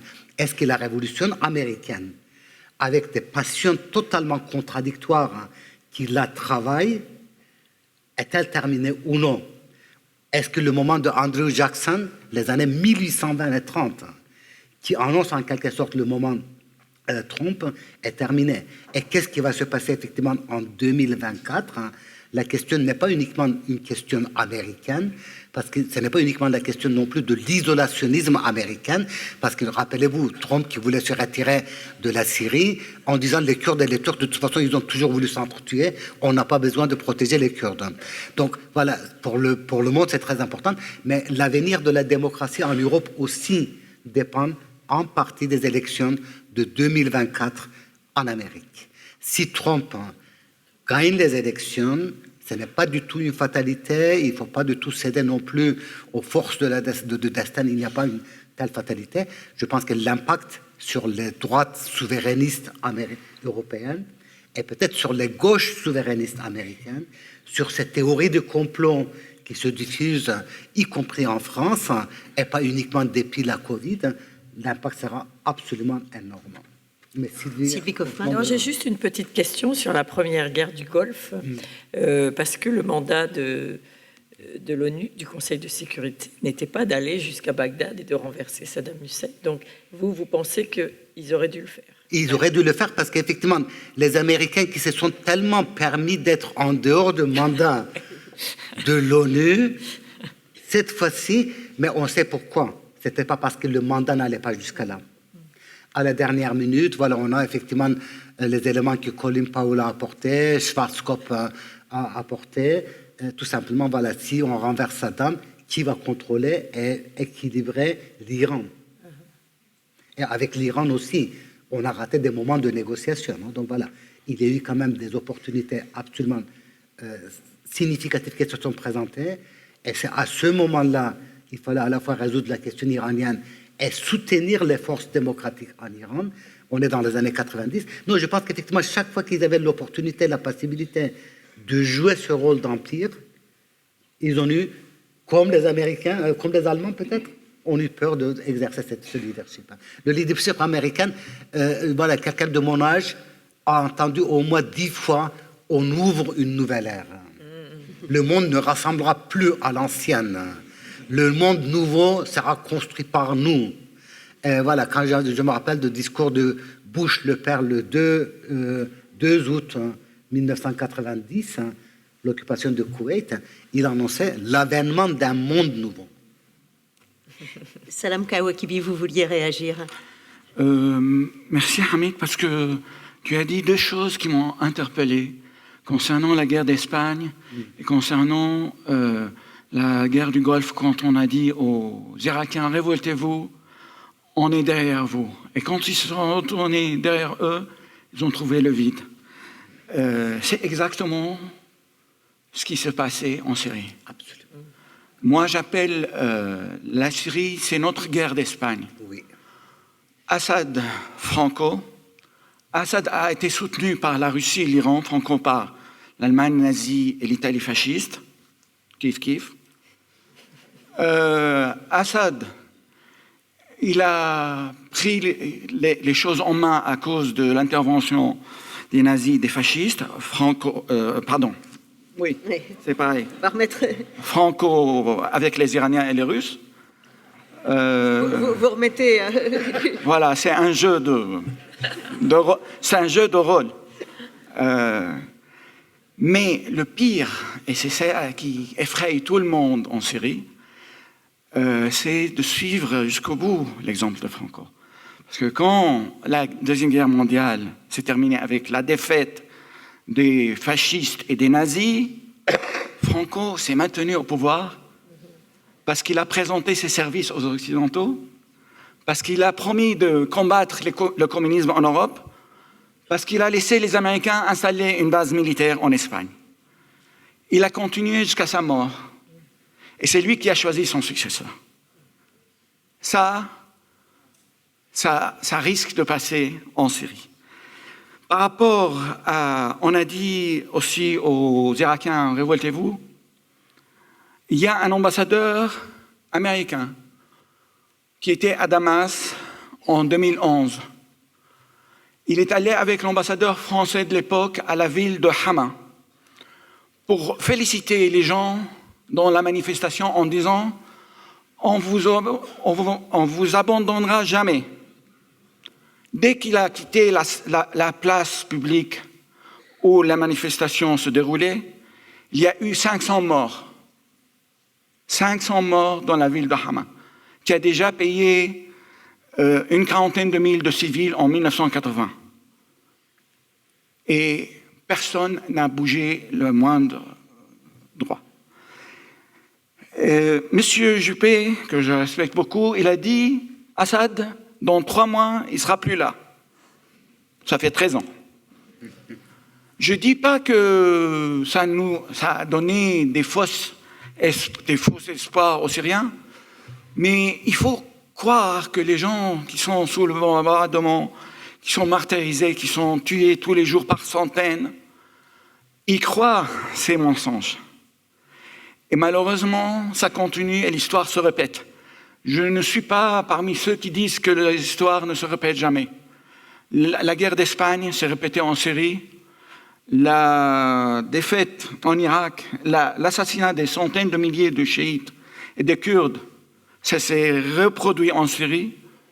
Et ça va se reproduire plus tard ailleurs. Et aujourd'hui, ça se déroule à Gaza. Sylvie Kaufmann, dernière question avant de passer aux questions du public. Est-ce que vous aussi, vous regardez avec beaucoup de réserve les mois qui viennent, qui nous emmènent jusqu'à l'élection américaine? Oui, je pense qu'on est très inquiet et on a beaucoup de raisons de s'inquiéter de ce qui va se passer aux États-Unis en novembre 2024. Je pense que les gouvernements européens sont inquiets. Et ce qui m'inquiète, c'est qu'ils sont inquiets, ils ne font rien. Et c'est dans un an. Vous vous souvenez peut-être que quand Trump a été élu, j'allais dire la première fois, mais bon, c'est un lapsus que je ne devrais pas commettre. Quand il a été élu en 2016, je ne sais plus, ou alors quand il a pris le pouvoir en 2017, enfin en tout cas au moment où Trump est arrivé, Angela Merkel, oui c'est ça, quand Obama est venu faire ses adieux en Europe et Angela Merkel lui a dit au revoir, et après elle a dit: je pense que maintenant, nous devons prendre notre destin entre nos mains. Mais elle n'a rien fait. Donc il y avait la conscience du danger, elle savait que ça allait mal se passer.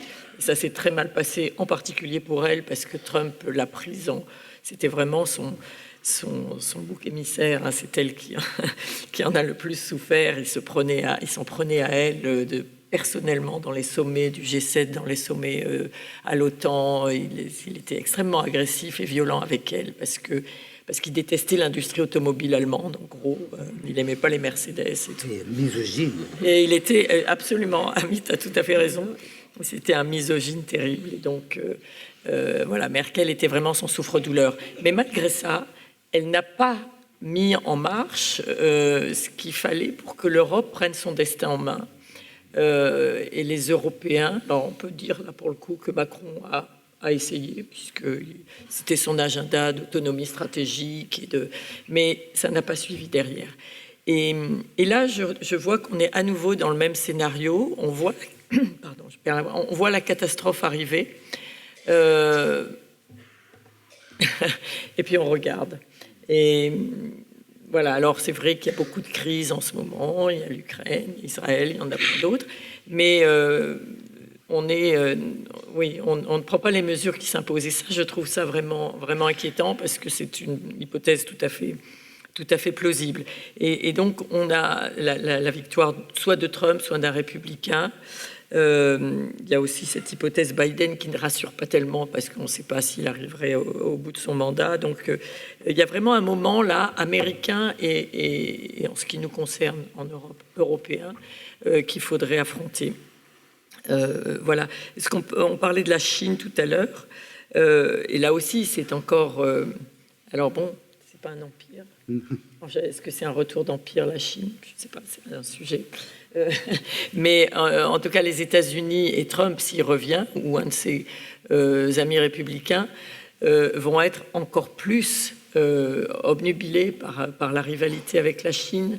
Et là aussi, l'Europe doit prendre position. Là aussi, l'Europe doit se préparer, doit trouver les outils communs pour faire face et pour ne pas se laisser complètement piéger par cette rivalité. Oui, vraiment, très rapidement. Voilà, la question de cette impuissance de pensée, l'impuissance de l'imaginaire, hein, effectivement par rapport à Trump, hein, mais aussi par rapport à l'Ukraine. 2014, voilà, 2013-2014, première guerre d'Ukraine, première guerre de Donbass, l'occupation de l'annexion de Crimée, et Alexandre Dugin disait de toute façon à ce moment-là, il faut réduire l'Ukraine en une entité folklorique. Et jusqu'à 2022, rien n'a été fait, ne serait-ce que pour penser l'énergie, la question énergétique européenne différemment. Parce que la puissance, c'est aussi la puissance de l'imaginaire, c'est pas uniquement des armes. Merci beaucoup. Eh bien, écoutez, si vous avez des questions, je pense que des micros circulent dans la salle. Je vais plusieurs questions.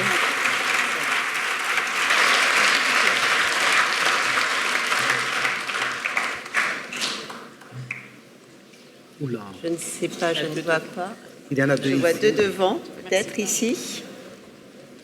Une dame ici. Je ne sais pas qui. Attendez, on arrive. Attendez 2 secondes. Je vois. Moi, je vous vois. Je ne vois pas les micros circuler, mais j'ai ici 2 questions. 3 même, oui. Près de 3 ou 4 questions, je dirais. Voilà. Pardon? Regrouper peut-être 3 ou 4 questions. Oui, ou 5 questions. On a le temps. 5. On est bien. Allez-y. Allez-y, madame. Oui. Dans les retours d'empire, n'y a-t-il pas aussi une continuité des empires? Je pense aux empires coloniaux. Dans le conflit israélo-palestinien, nous sommes en présence d'une question coloniale. La France a encore des colonies dont on parle peu, mais voyons le traitement de Mayotte. Continuité également à l'intérieur des sociétés des anciens empires, à travers les discriminations, les violences policières, les inégalités et le refus de regarder ces sociétés qui sont devenues multiculturelles. Le deuxième point que j'aimerais soulever, c'est ce qu'ont produit et ce que continuent de produire ces empires, comme les États-Unis ont renforcé le djihadisme en détruisant l'Irak, et comment les bombardements de l'armée israélienne sont en train de produire plusieurs et de fabriquer plusieurs Hamas, comment en Europe les extrêmes droites sont en train de monter partout, comment aux États-Unis on a eu le Trumpisme, Bolsonaro au Brésil et peut-être pire demain en Argentine. La question, est-ce que dans leur retour et dans leur continuité, les empires ne sont-ils pas en train de produire des monstres? Je vais prendre la question de votre voisin. Oui, d'autant plus elle va un peu dans le même sens que celle de Latifa, de ma voisine. Salam Kawakibi a dit quelque chose tout à l'heure que je partage totalement, quand il a dit que le drame qui se déroule actuellement à Gaza n'a pas commencé le 7 octobre. Il a commencé en gros depuis 75 ans et il y a une sorte de désespérance parce que nous savons bien depuis un moment que l'espace méditerranéen n'est plus le centre du monde. Mais pour autant, nous savons aussi que l'avenir du monde méditerranéen aujourd'hui est complètement obéré par ce qui se passe au Moyen-Orient. Et moi, j'aurais aimé, je ne veux pas être long, j'aurais aimé que on nous livre, on mette en débat une vraie question. Comment ont évolué les jeux de puissance dans le monde depuis 75 ans et comment a-t-on fait pour ne jamais déboucher sur une solution quelle qu'elle soit qui puisse à un moment donné créer les conditions d'une cohabitation, d'une coexistence, d'une sorte de stabilité qui serait fondée sur des logiques non impériales, sur des logiques égalitaires, etc. Or, ce que je constate, c'est qu'il y a eu plusieurs étapes dans cette longue histoire des 75 ans. Il y a eu des étapes clés, en particulier Oslo. Je suis trop long, mais je vais arrêter. En particulier Oslo. Et puis aussi la tentative américaine depuis quelques années, avec l'histoire des accords d'Abraham, en gros de passer en force et de créer les conditions d'un chaos au Moyen-Orient. Or, nous y sommes. Donc, la question qui est posée aujourd'hui, quelles sont les clés de compréhension des enjeux et où va-t-on? Quelle solution? Je vais prendre Madame Roux, j'avais une question à poser. Puis après, on va répondre à cette première salve. En rouge, juste ici. La dame... Voilà, pardon. Bon, bonjour, merci. Ma question s'adressera à Sylvie Kaufmann. Ça sera assez court, en fait. J'aimerais savoir quelles préconisations vous proposeriez afin que l'Europe puisse se protéger en cas de réélection de Donald Trump. La question est courte. Elle est très courte, mais elle est difficile. Voilà. La je l'entends. réponse risque d'être un peu plus longue. Je vous propose, Sylvie Kaufmann, peut-être de démarrer là-dessus, puis ensuite on reviendra sur est-ce que ces impérialismes produisent des monstres et quelles pistes de solutions, si j'ai bien suivi la question de monsieur, pour vous, pour Amit Bozarslan et pour Salam Kawakibi. Voilà, et vous a pas échappé que je suis journaliste et pas président de la Commission européenne. Donc, non, il y a des choses qu'on essaye de faire. Par exemple, ce qu'a fait... Parce que Biden, dans beaucoup de domaines, en fait, a continué ce qu'avait commencé Trump d'une manière un peu plus présentable, etc. Mais on est quand même toujours dans cette même logique de repli, de protectionnisme. Donc, par exemple, ce IRA... sur protectionniste oui. contre l'Inflation Reduction Reduction Act, oui, merci beaucoup.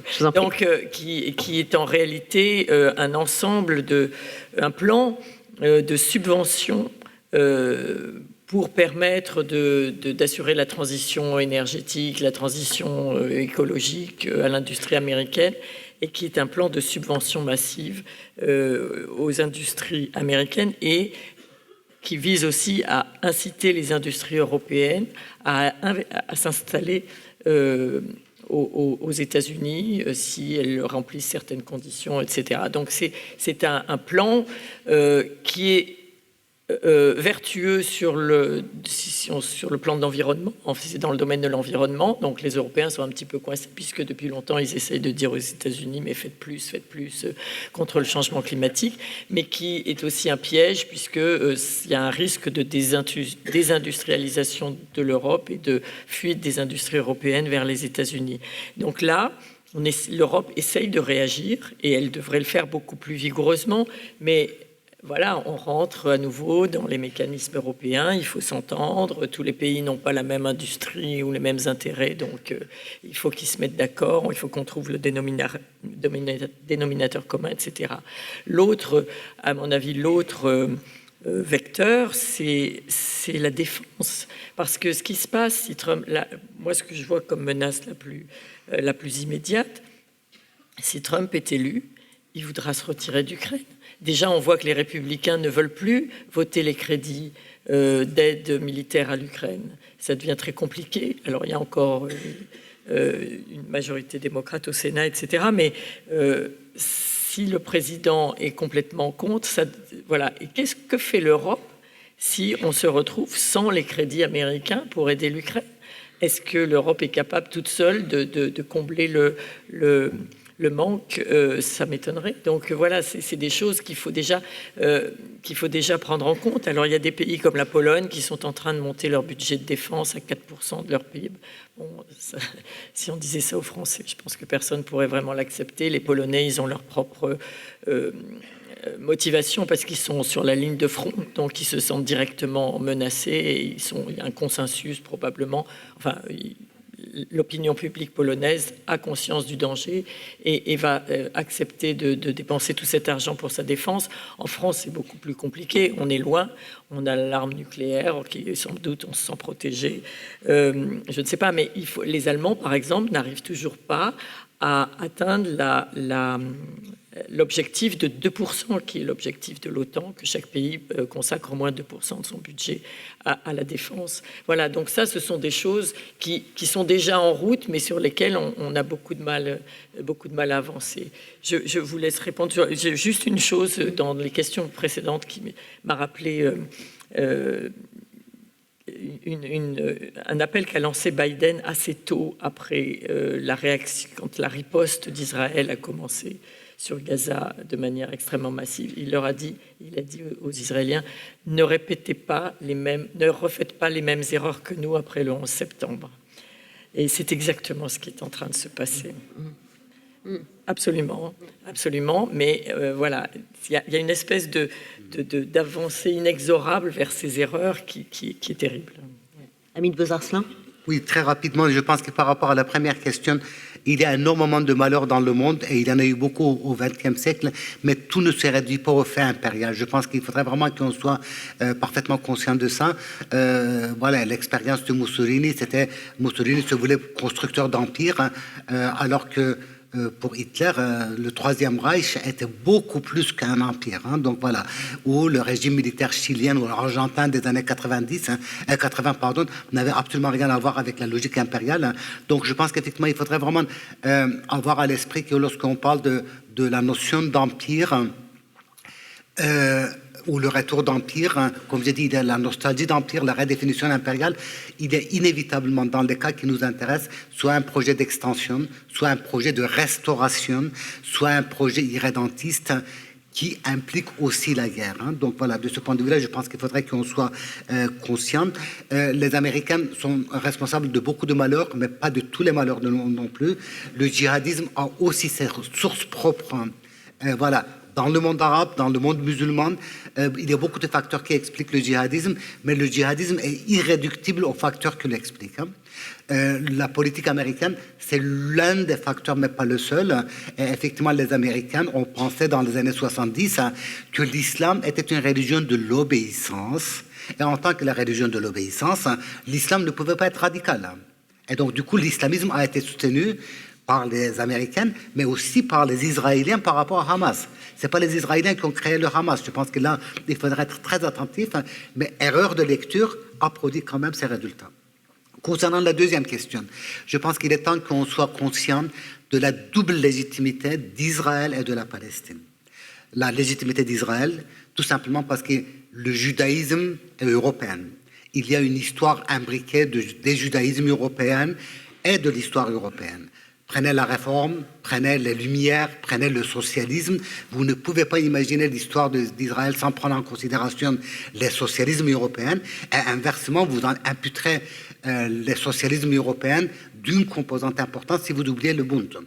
Et de l'autre côté, vous avez aussi la Shoah. Donc ça crée effectivement une double dette de reconnaissance par rapport à Israël qui sera là, qui ne disparaîtra pas. Et de l'autre côté, qui peut nier que la question palestinienne est une question absolument légitime. Il faut vraiment se balader tout simplement 4 heures en Palestine pour s'en rendre compte. Voilà, aller d'une université israélienne à une autre pour voir cette présence massive, cette fragmentation, ces routes ultra modernes qui vont vers les colonies, mais qui contournent les territoires palestinienne, cette question effectivement de discrimination systématique. Donc il faudrait effectivement reconnaître cette double légitimité. Et je ne suis certainement pas un grand adorateur de roi Abdullah de l'Arabie Saoudite, mais en 2002, lorsqu'il avait dit, non pas les accords d'Abraham, mais vous vous retirez aux frontières de 67, avec Jérusalem pour un capitale de 2 États. Donc on trouvera toujours une solution.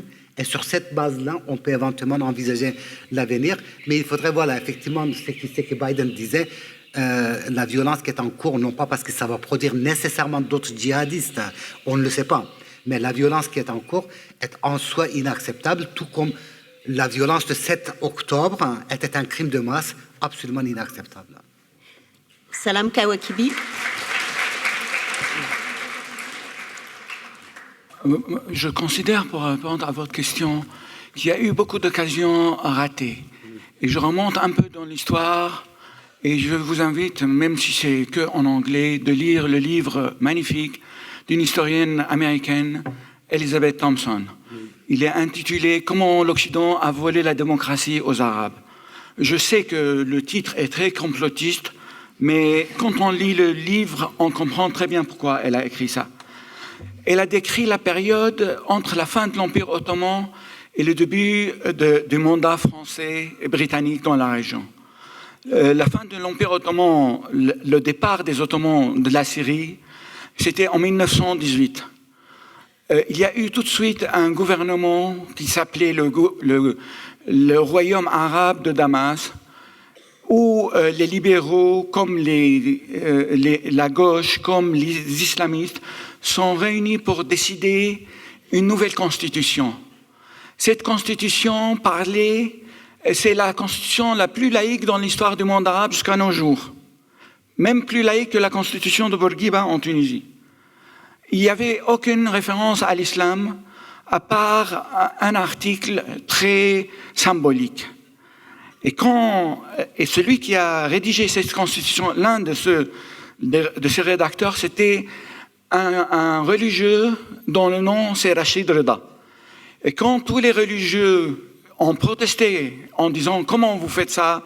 Nous sommes un pays islamique, il faut que l'islam soit très présent dans la constitution », il a répondu très simplement « On m'a demandé une constitution pour tous les Syriens, juifs, musulmans et chrétiens. Vous vouliez que j'écrive une constitution que pour les musulmans ?» Mais quelques mois après l'adoption de cette constitution, la France a décidé que les Syriens, comme les Libanais, ne sont pas aptes à s'autogouverner. Et il y a eu l'occupation française de Damas en 1920. Et Rachid Reda s'est transformé d'un religieux très éclairé, très ouvert, à un fondateur ou inspirateur de la création des Frères musulmans en 1926. Ce qui se passe actuellement en Palestine, c'est exactement la même chose. On est, nous, démocrates, laïcs, qui croyons aux droits de l'homme et l'universalité des droits de l'homme, on est dépourvus de tout instrument maintenant quand on parle des valeurs universelles des droits de l'homme, parce que la réponse la plus simple de nos auditeurs, c'est de quel droit de l'homme vous parlez? De cette déclaration universelle qui a été rédigée par les vainqueurs de la Deuxième Guerre mondiale, où il n'y a pas un seul mot sur les peuples, il y a seulement les droits de l'individu. Les peuples, parce que tous les rédacteurs de la Déclaration des droits de l'homme, c'était des colonisateurs. On ne pouvait pas parler des droits des peuples. Et maintenant, ce qui se passe en Palestine, on va le payer cher, pas dans 50, 60 ans, dans les années proches à venir, malheureusement.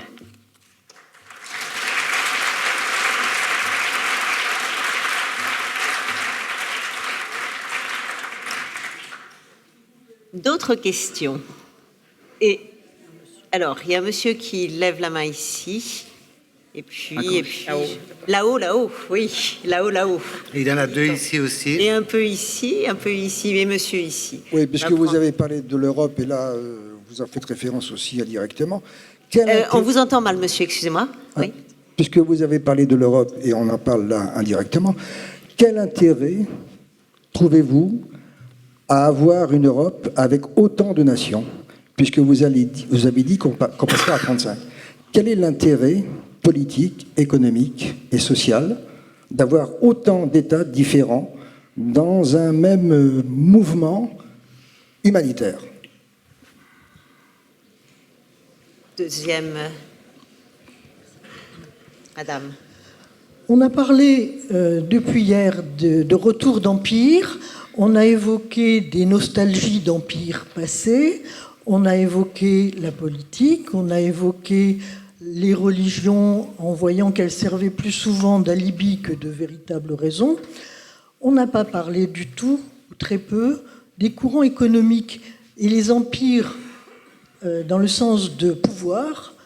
Actuellement, ce sont des empires économiques, ce sont les GAFA, ce sont les courants mondiaux de richesse, d'énergie, de ressources et de marché. Est-ce qu'on peut raisonner sans les mentionner, alors qu'en fait, en arrière-scène, ce sont eux qui sont là? Une troisième question. Il y avait des questions de ce côté-là. Par ici, oui. Je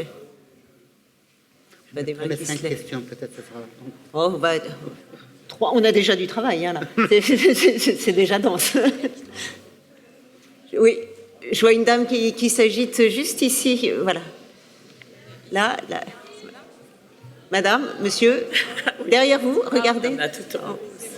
Et tout en haut, je vois, mais voilà, il y a un micro qui est en train de passer et on ne vous oublie pas pour le prochain tour. Oui, moi je voudrais me demander si au fond, on n'est pas tout le temps dans un rapport de force.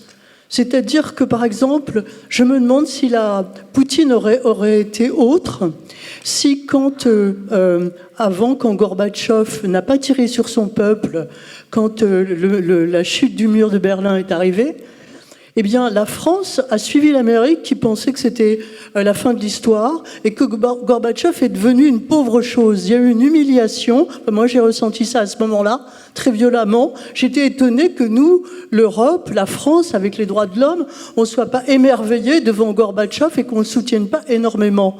Et je me demande depuis toujours si la Russie n'a pas été humiliée, et en sa personne, Poutine, de voir que les droits de l'homme, finalement, c'est une figure rhétorique et non pas effective.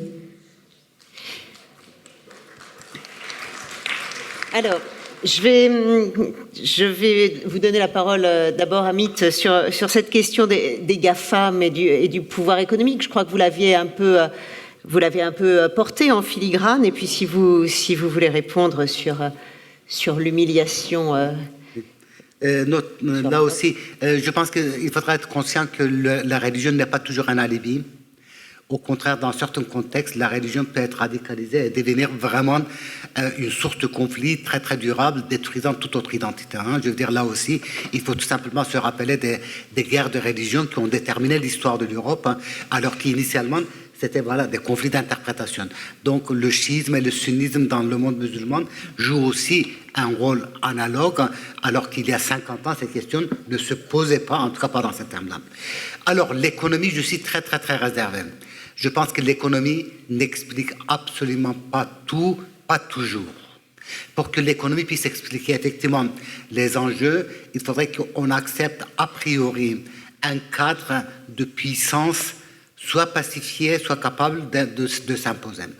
Or, il y a des situations dans lesquelles les acteurs peuvent détruire l'économie pour des raisons autres. Prenez la Première Guerre mondiale, qui à l'époque paraissait comme absolument improbable, parce qu'économiquement irrationnel, s'est réalisé. Prenez la Deuxième Guerre mondiale, quand les Allemands ont commencé à occuper leur Lebensraum, espace vital, ils n'avaient pas de population à pouvoir implanter. Et on sait effectivement que dans la Deuxième Guerre mondiale, autant dans un premier temps en tout cas, il y a eu une gestion relativement rationnelle de l'économie. À partir de 1943, ce n'est pas du tout le cas. Donc, l'un de nos collègues, Mehrad Vahabi, travaille sur l'économie iranienne, et il montre que l'économie iranienne est délibérément sacrifiée pour effectivement réduire, raréfier les ressources économiques pour créer une élite qui peut effectivement y accéder et accéder aussi à la domination de la population par la ressource économique. Donc l'économie joue bien sûr un rôle, mais pas le seul rôle. La deuxième question, je partage absolument votre sentiment, je ne vous vois pas, de cette humiliation. Moi-même, j'étais absolument scandalisé. Il fallait apporter énormément de moyens à Gorbatchev. Il fallait injecter des dizaines et des dizaines de milliards, peut-être plus. Il fallait effectivement empêcher l'émergence de cette oligarchie prédatrice. Et il y avait des possibilités. On l'a fait après tout pour l'Allemagne. Donc voilà, il y a eu quand même 4 000 milliards de Deutschmark, l'équivalent de 2 000 milliards, qui ont été transférés à l'Allemagne de l'Est. Donc tout ceci était possible. Mais cela étant dit, une fois de plus, je pense que tout cela n'explique pas tout. Voilà, il ne faudrait vraiment pas être dans une explication monocausale. Un internationaliste américain, Michael Doyles, disait que les démocraties peuvent se détester, mais les démocraties ne se font pas la guerre. Parce qu'effectivement, on prône un monde multipolaire, moi aussi, à condition que les acteurs de ce monde multipolaire soient eux-mêmes des acteurs démocratiques. La Turquie veut un monde multipolaire où la puissance d'Ankara pourrait écraser les Arméniens avec l'aide des Israéliens, parce que quand on a effacé le Karabakh, Israël a aidé l'Azerbaïdjan comme la Turquie. La Russie veut un monde multipolaire. La Chine aussi. Voilà, effectivement, Taïwan est à moi de force ou de gré. Donc voilà, je pense qu'effectivement, la question de la multipolarité doit être pensée en termes de démocratie. Et c'était la grande théorie de philosophe Immanuel Kant en son temps. Sylvie Kaufmann, sur cette question de l'humiliation et peut-être sur cette question de quel intérêt 35 membres dans l'Union européenne. Mais même, je crois que la question, c'est quel intérêt 27 ? Oui, déjà 27, mais d'avoir autant de nations et d'en avoir plus de... Alors, le problème, c'est que c'est eux qui veulent venir. C'est-à-dire, quand on était 6 d'abord, après on était 9, après on était 12, je crois, et puis 15, et puis chaque fois, c'était à la demande de ces pays que l'Europe s'est élargie. Donc, est-ce que ça a un sens de dire aux Polonais, aux Hongrois et aux Croates et aux Baltes, quand ils se sont libérés, de leur dire, ben non, en fait, on n'a pas trop envie que vous veniez chez nous, parce que nous, on est bien dans notre petite prospérité et débrouillez-vous pour faire votre transition tout seul. C'est pas possible. Donc, après, voilà. Et l'intérêt d'être, sinon, enfin, c'est compliqué. Du coup, chaque fois, c'était un peu plus compliqué. Mais l'intérêt d'avoir un grand bloc comme ça, c'est aussi la liberté de circulation, c'est la liberté des travailleurs, des biens. Il y a quand même beaucoup d'avantages, il me semble. Oui, liberté d'expression. Liberté d'expression, nous la dit-on. liberté Oui. d'expression.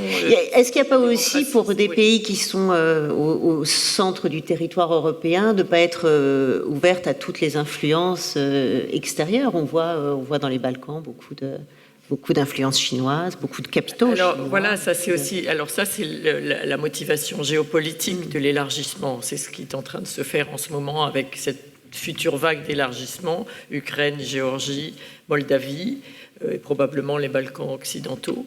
On sait que ça va être d'énormes morceaux à avaler. On ne sait pas comment on va le faire. C'est vraiment un défi absolument énorme et je pense que les Français sont parmi les plus préoccupés, enfin le gouvernement français, parce qu'il y a une grande peur de dilution du projet européen, hein, c'est clair, mais de laisser ces pays dans ce qu'on appelle une zone grise, comme ils ont été jusqu'ici, entre OTAN, Union européenne et Russie, on voit que ça les expose à beaucoup de dangers, donc c'est une façon d'essayer de leur étendre la protection dont on jouit. Mais bon, je suis d'accord avec vous, c'est un casse-tête terrible. Je veux juste dire quelque chose sur l'histoire de l'humiliation, parce que c'est vraiment un sujet... je sais que c'est un sujet sensible et j'ai vu comment vous réagissez, mais moi j'ai vu comment la Russie, l'URSS a humilié beaucoup de pays. J'ai été à l'époque de l'URSS en Pologne et dans d'autres pays communistes. Et je peux vous dire qu'en termes d'humiliation, ils ont eu ce qu'il fallait tous. Donc, Gorbatchev, on l'a soutenu. Alors, on ne lui a peut-être pas injecté autant de milliards qu'on aurait dû. Vous dites la RDA, mais la RDA, elle était intégrée à la RFA. Il n'a jamais été question d'intégrer la Russie à l'Occident. La Russie, comme on le dit très souvent, est un pays fier, une grande puissance, qui n'aurait pas accepté qu'on leur impose, qu'on leur dise tenez, on vous donne 300 milliards, mais on va regarder comment vous les dépensez. C'était pas possible. Donc on leur a quand même, on a aidé, et Gorbatchev était quelqu'un qu'on a vraiment soutenu politiquement.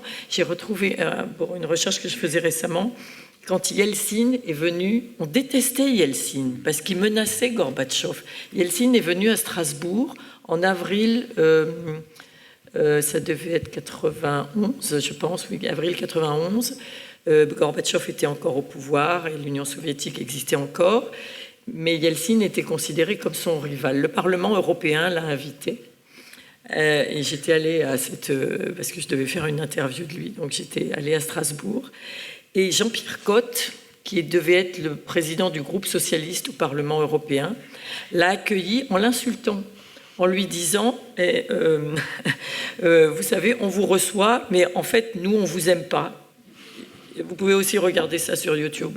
On ne vous aime pas parce que vous êtes l'adversaire de quelqu'un qu'on aime beaucoup, qui est Mikhaïl Gorbatchev, et vous le mettez en danger. Vous êtes dans l'opposition à tout ce qu'il fait, alors qu'il a ouvert son pays à la démocratie, etc. Et donc, alors, Yeltsin, il est là avec ses écouteurs, il commence à s'énerver. Et au bout d'un moment, il dit « Mais je ne suis pas venu ici pour recevoir des leçons de morale. » Et Jean-Pierre Cotte lui dit « La porte, elle est là, si vous n'êtes pas content. » Et voilà. Donc, vous voyez, on ne peut pas dire qu'on a laissé tomber Gorbatchev, je ne crois pas. Là, c'est une humiliation.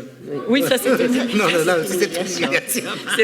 C'est vrai. Alors oui, je suis d'accord avec vous que beaucoup de Russes, et Poutine en particulier, ont l'impression d'avoir été humiliés, mais c'est pas forcément nous qui l'avons humilié. Je trouve qu'en ce moment, par exemple, la Russie est en train de s'humilier elle-même. Et la Géorgie, rappelez 2008, donc la Géorgie. C'est extraordinaire. En 3 jours, effectivement, la guerre est terminée. Après, c'est que Poutine a dit à l'ancien Premier ministre ukrainien, mes armées peuvent occuper 6 capitales européennes en 2 jours. Et juste une chose pour terminer. Là où je suis d'accord avec vous, c'est qu'on aurait pu faire, et beaucoup de gens maintenant, quand ils regardent cette période, les diplomates, ils disent on aurait pu être plus imaginatif. C'est vrai, on a collé les modèles existants, l'OTAN, l'Union européenne, on a élargi. On n'a pas pensé, mais les choses allaient très vite aussi. C'est trop demandé à nos technocrates. Voilà. Mais pas seulement les technocrates, les dirigeants politiques, Mitterrand et tout ça. On n'a pas eu la créativité institutionnelle. Ou inventer autre chose. Voilà. On va prendre une dernière série de questions. Je sais que là-haut, il y avait beaucoup de bras qui se levaient. Voilà. Madame ici au milieu. Et puis ici là-haut. Voilà. On a une fois en haut à gauche, une fois en haut à droite, et puis le centre. Et... Oui. Équilibre. Oui. On a assez peu parlé de la Chine, je trouve. Avec la montée en puissance du totalitarisme de Xi Jinping et des nouvelles routes de la soie, est-ce que vous pensez qu'on peut aussi parler d'un néo-impérialisme chinois ?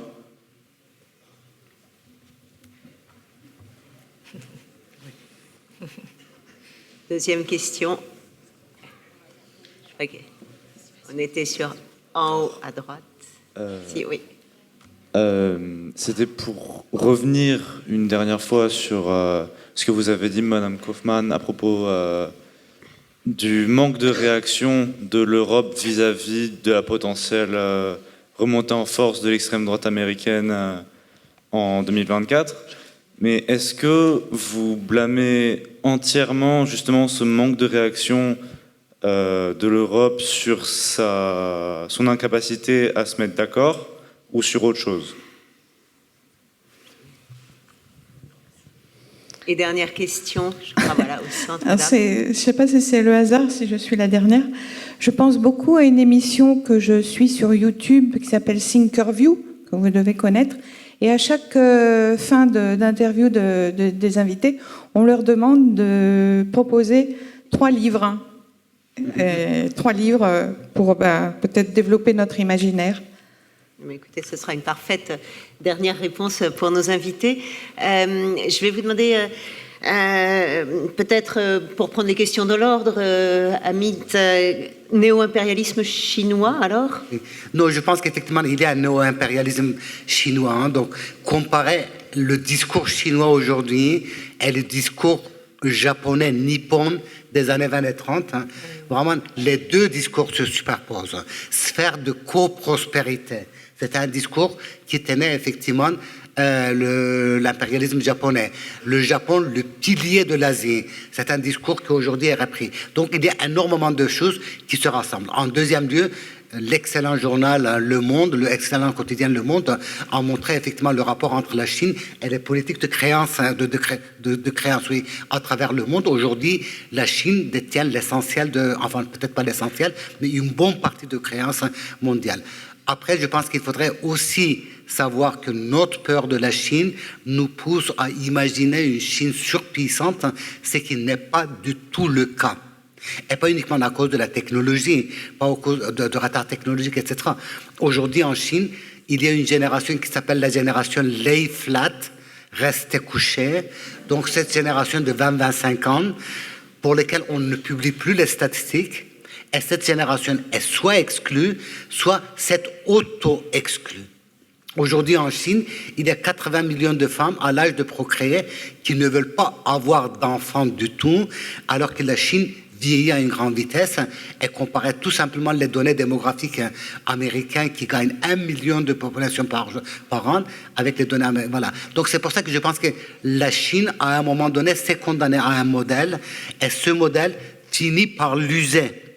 Cela ne l'empêchera pas de devenir une superpuissance, mais ça finit vraiment par l'user de l'intérieur. Et je pense qu'effectivement, peut-être qu'après, Xi Jinping, d'autres perspectives s'ouvriront. Mais aujourd'hui, voilà, je crois que beaucoup de Chinois, enfin beaucoup de responsables chinois semblent s'inquiéter beaucoup de ce qui se passe. Mais Sylvie Kaufmann aura sans doute plus d'informations par rapport à la Chine. Et peut-être pourra nous expliquer le manque de réaction des Européens alors face à Donald Trump. Pourquoi? Est-ce que c'est simplement la difficulté de 27 États à se mettre d'accord, d'équerre sur la politique américaine? C'est un facteur, ça je pense que c'est vrai, parce que les pays...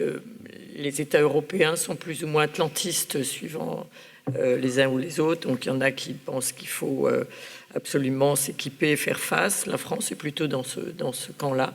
Et puis il y a les autres, comme les Allemands, les Polonais,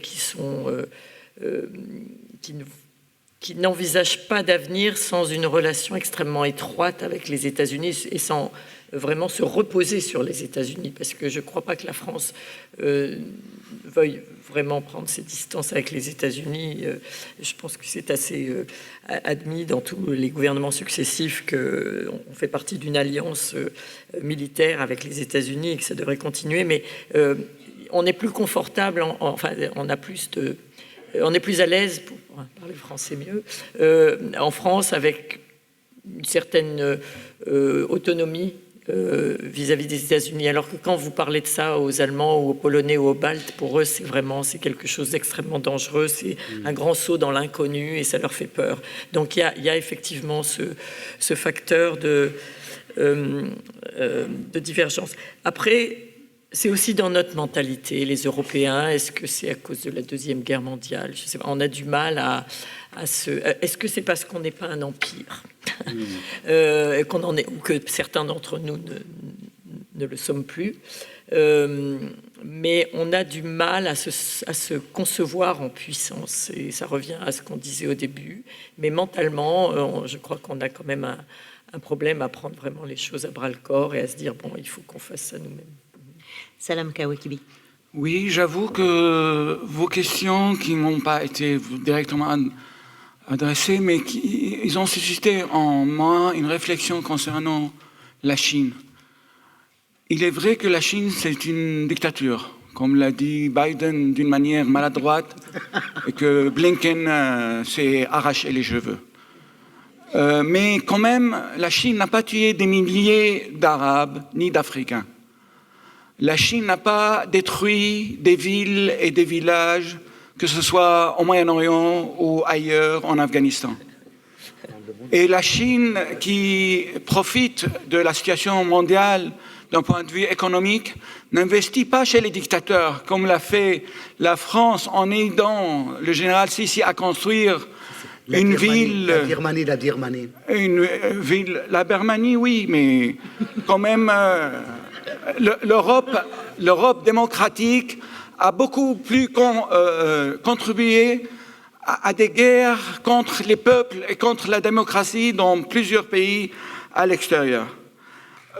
Monsieur Biden, il y a 2 jours, il a invité Israël, malgré ce qu'il a dit, qu'il ne faut pas reproduire l'après 11 septembre, il a dit qu'il n'y a pas de ligne rouge devant Israël à Gaza. Et donc, il faut regarder aussi les gens simples, les gens de la rue, les gens qui ne savent pas exactement qu'est-ce que ça veut dire empire ni impérialisme. Ils voient que les Chinois viennent en Algérie, construisent des ponts et des autoroutes et des salles de sport, et que les Américains vont en Irak tuer des Irakiens, pas seulement des djihadistes, des civils, des milliers de civils. Alors, il faut se mettre à leur place. Même si effectivement les Chinois étranglent par la dette un certain nombre de pays africains. Tout à fait, c'est l'économie, comme les autres. Salam. Je termine. Il y a une phrase que j'ai lue à Berlin il y a quelques jours qui m'a beaucoup intriguée et que je pense à laquelle on doit réfléchir tous. C'était écrit « Libérer la Palestine de la culpabilité allemande ». Oui.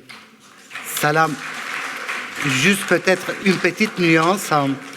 Alors, sans la Chine, le génocide au Cambodge n'aurait pas eu lieu. Voilà, le régime chinois était quand même le principal soutien du régime de Pol Pot.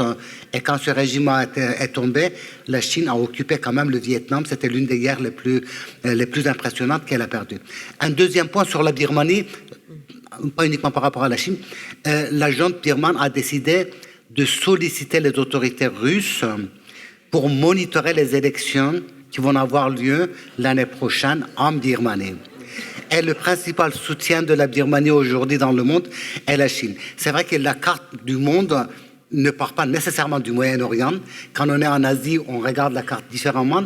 Et là, peut-être que le poids de la Chine ou la vision qu'on peut avoir de la Chine peut être aussi un peu différente. Juste une nuance. Donc, voilà. Je vous propose de terminer cette conversation avec ce choix de livre qui vous est proposé. Peut-être 3 livres, un livre chacun, en tout cas, que vous recommanderiez au public des rencontres d'Averroès pour cette fin d'année 2023 ? Raymond Aron, Croire en la démocratie. Ah, oui. Ça, c'est formidable. Je recommande aussi moi, un livre sur lequel j'ai beaucoup travaillé, mais je suis un peu ennuyée parce que la question était pour encourager l'imaginaire, je crois. Et c'est un livre d'un historien. C'est sur le passé, donc je suis désolée. C'est Terre de sang de Timothy Snyder. Sur cette Europe dont on vient de parler. Et qu'il faut lire en même temps que Robert Lowe, L'Europe barbare. Les 2 livres sont vraiment complémentaires. Salam Kawakibi. J'en ai plusieurs, mais je vous conseille de lire le livre, c'est pour les anglophones, Comment l'Occident a volé la démocratie aux Arabes, et un livre sur la situation en Syrie qui s'appelle La Coquille, qui a été publié chez Actes Sud. Oui, qui est un livre absolument effroyable. Et moi, je vous conseille à tous de lire les livres de nos auteurs ici. Et vous allez même pouvoir aller à leur rencontre. Une séance de signature est prévue maintenant à la sortie de cette table ronde. Vous pouvez vous diriger vers la sortie. La séance de dédicace, c'est dans le hall près de la librairie L'Odeur du Temps. Merci beaucoup aux rencontres et à Thierry Fabre, qui est l'organisateur et le penseur de ces très belles rencontres. Merci.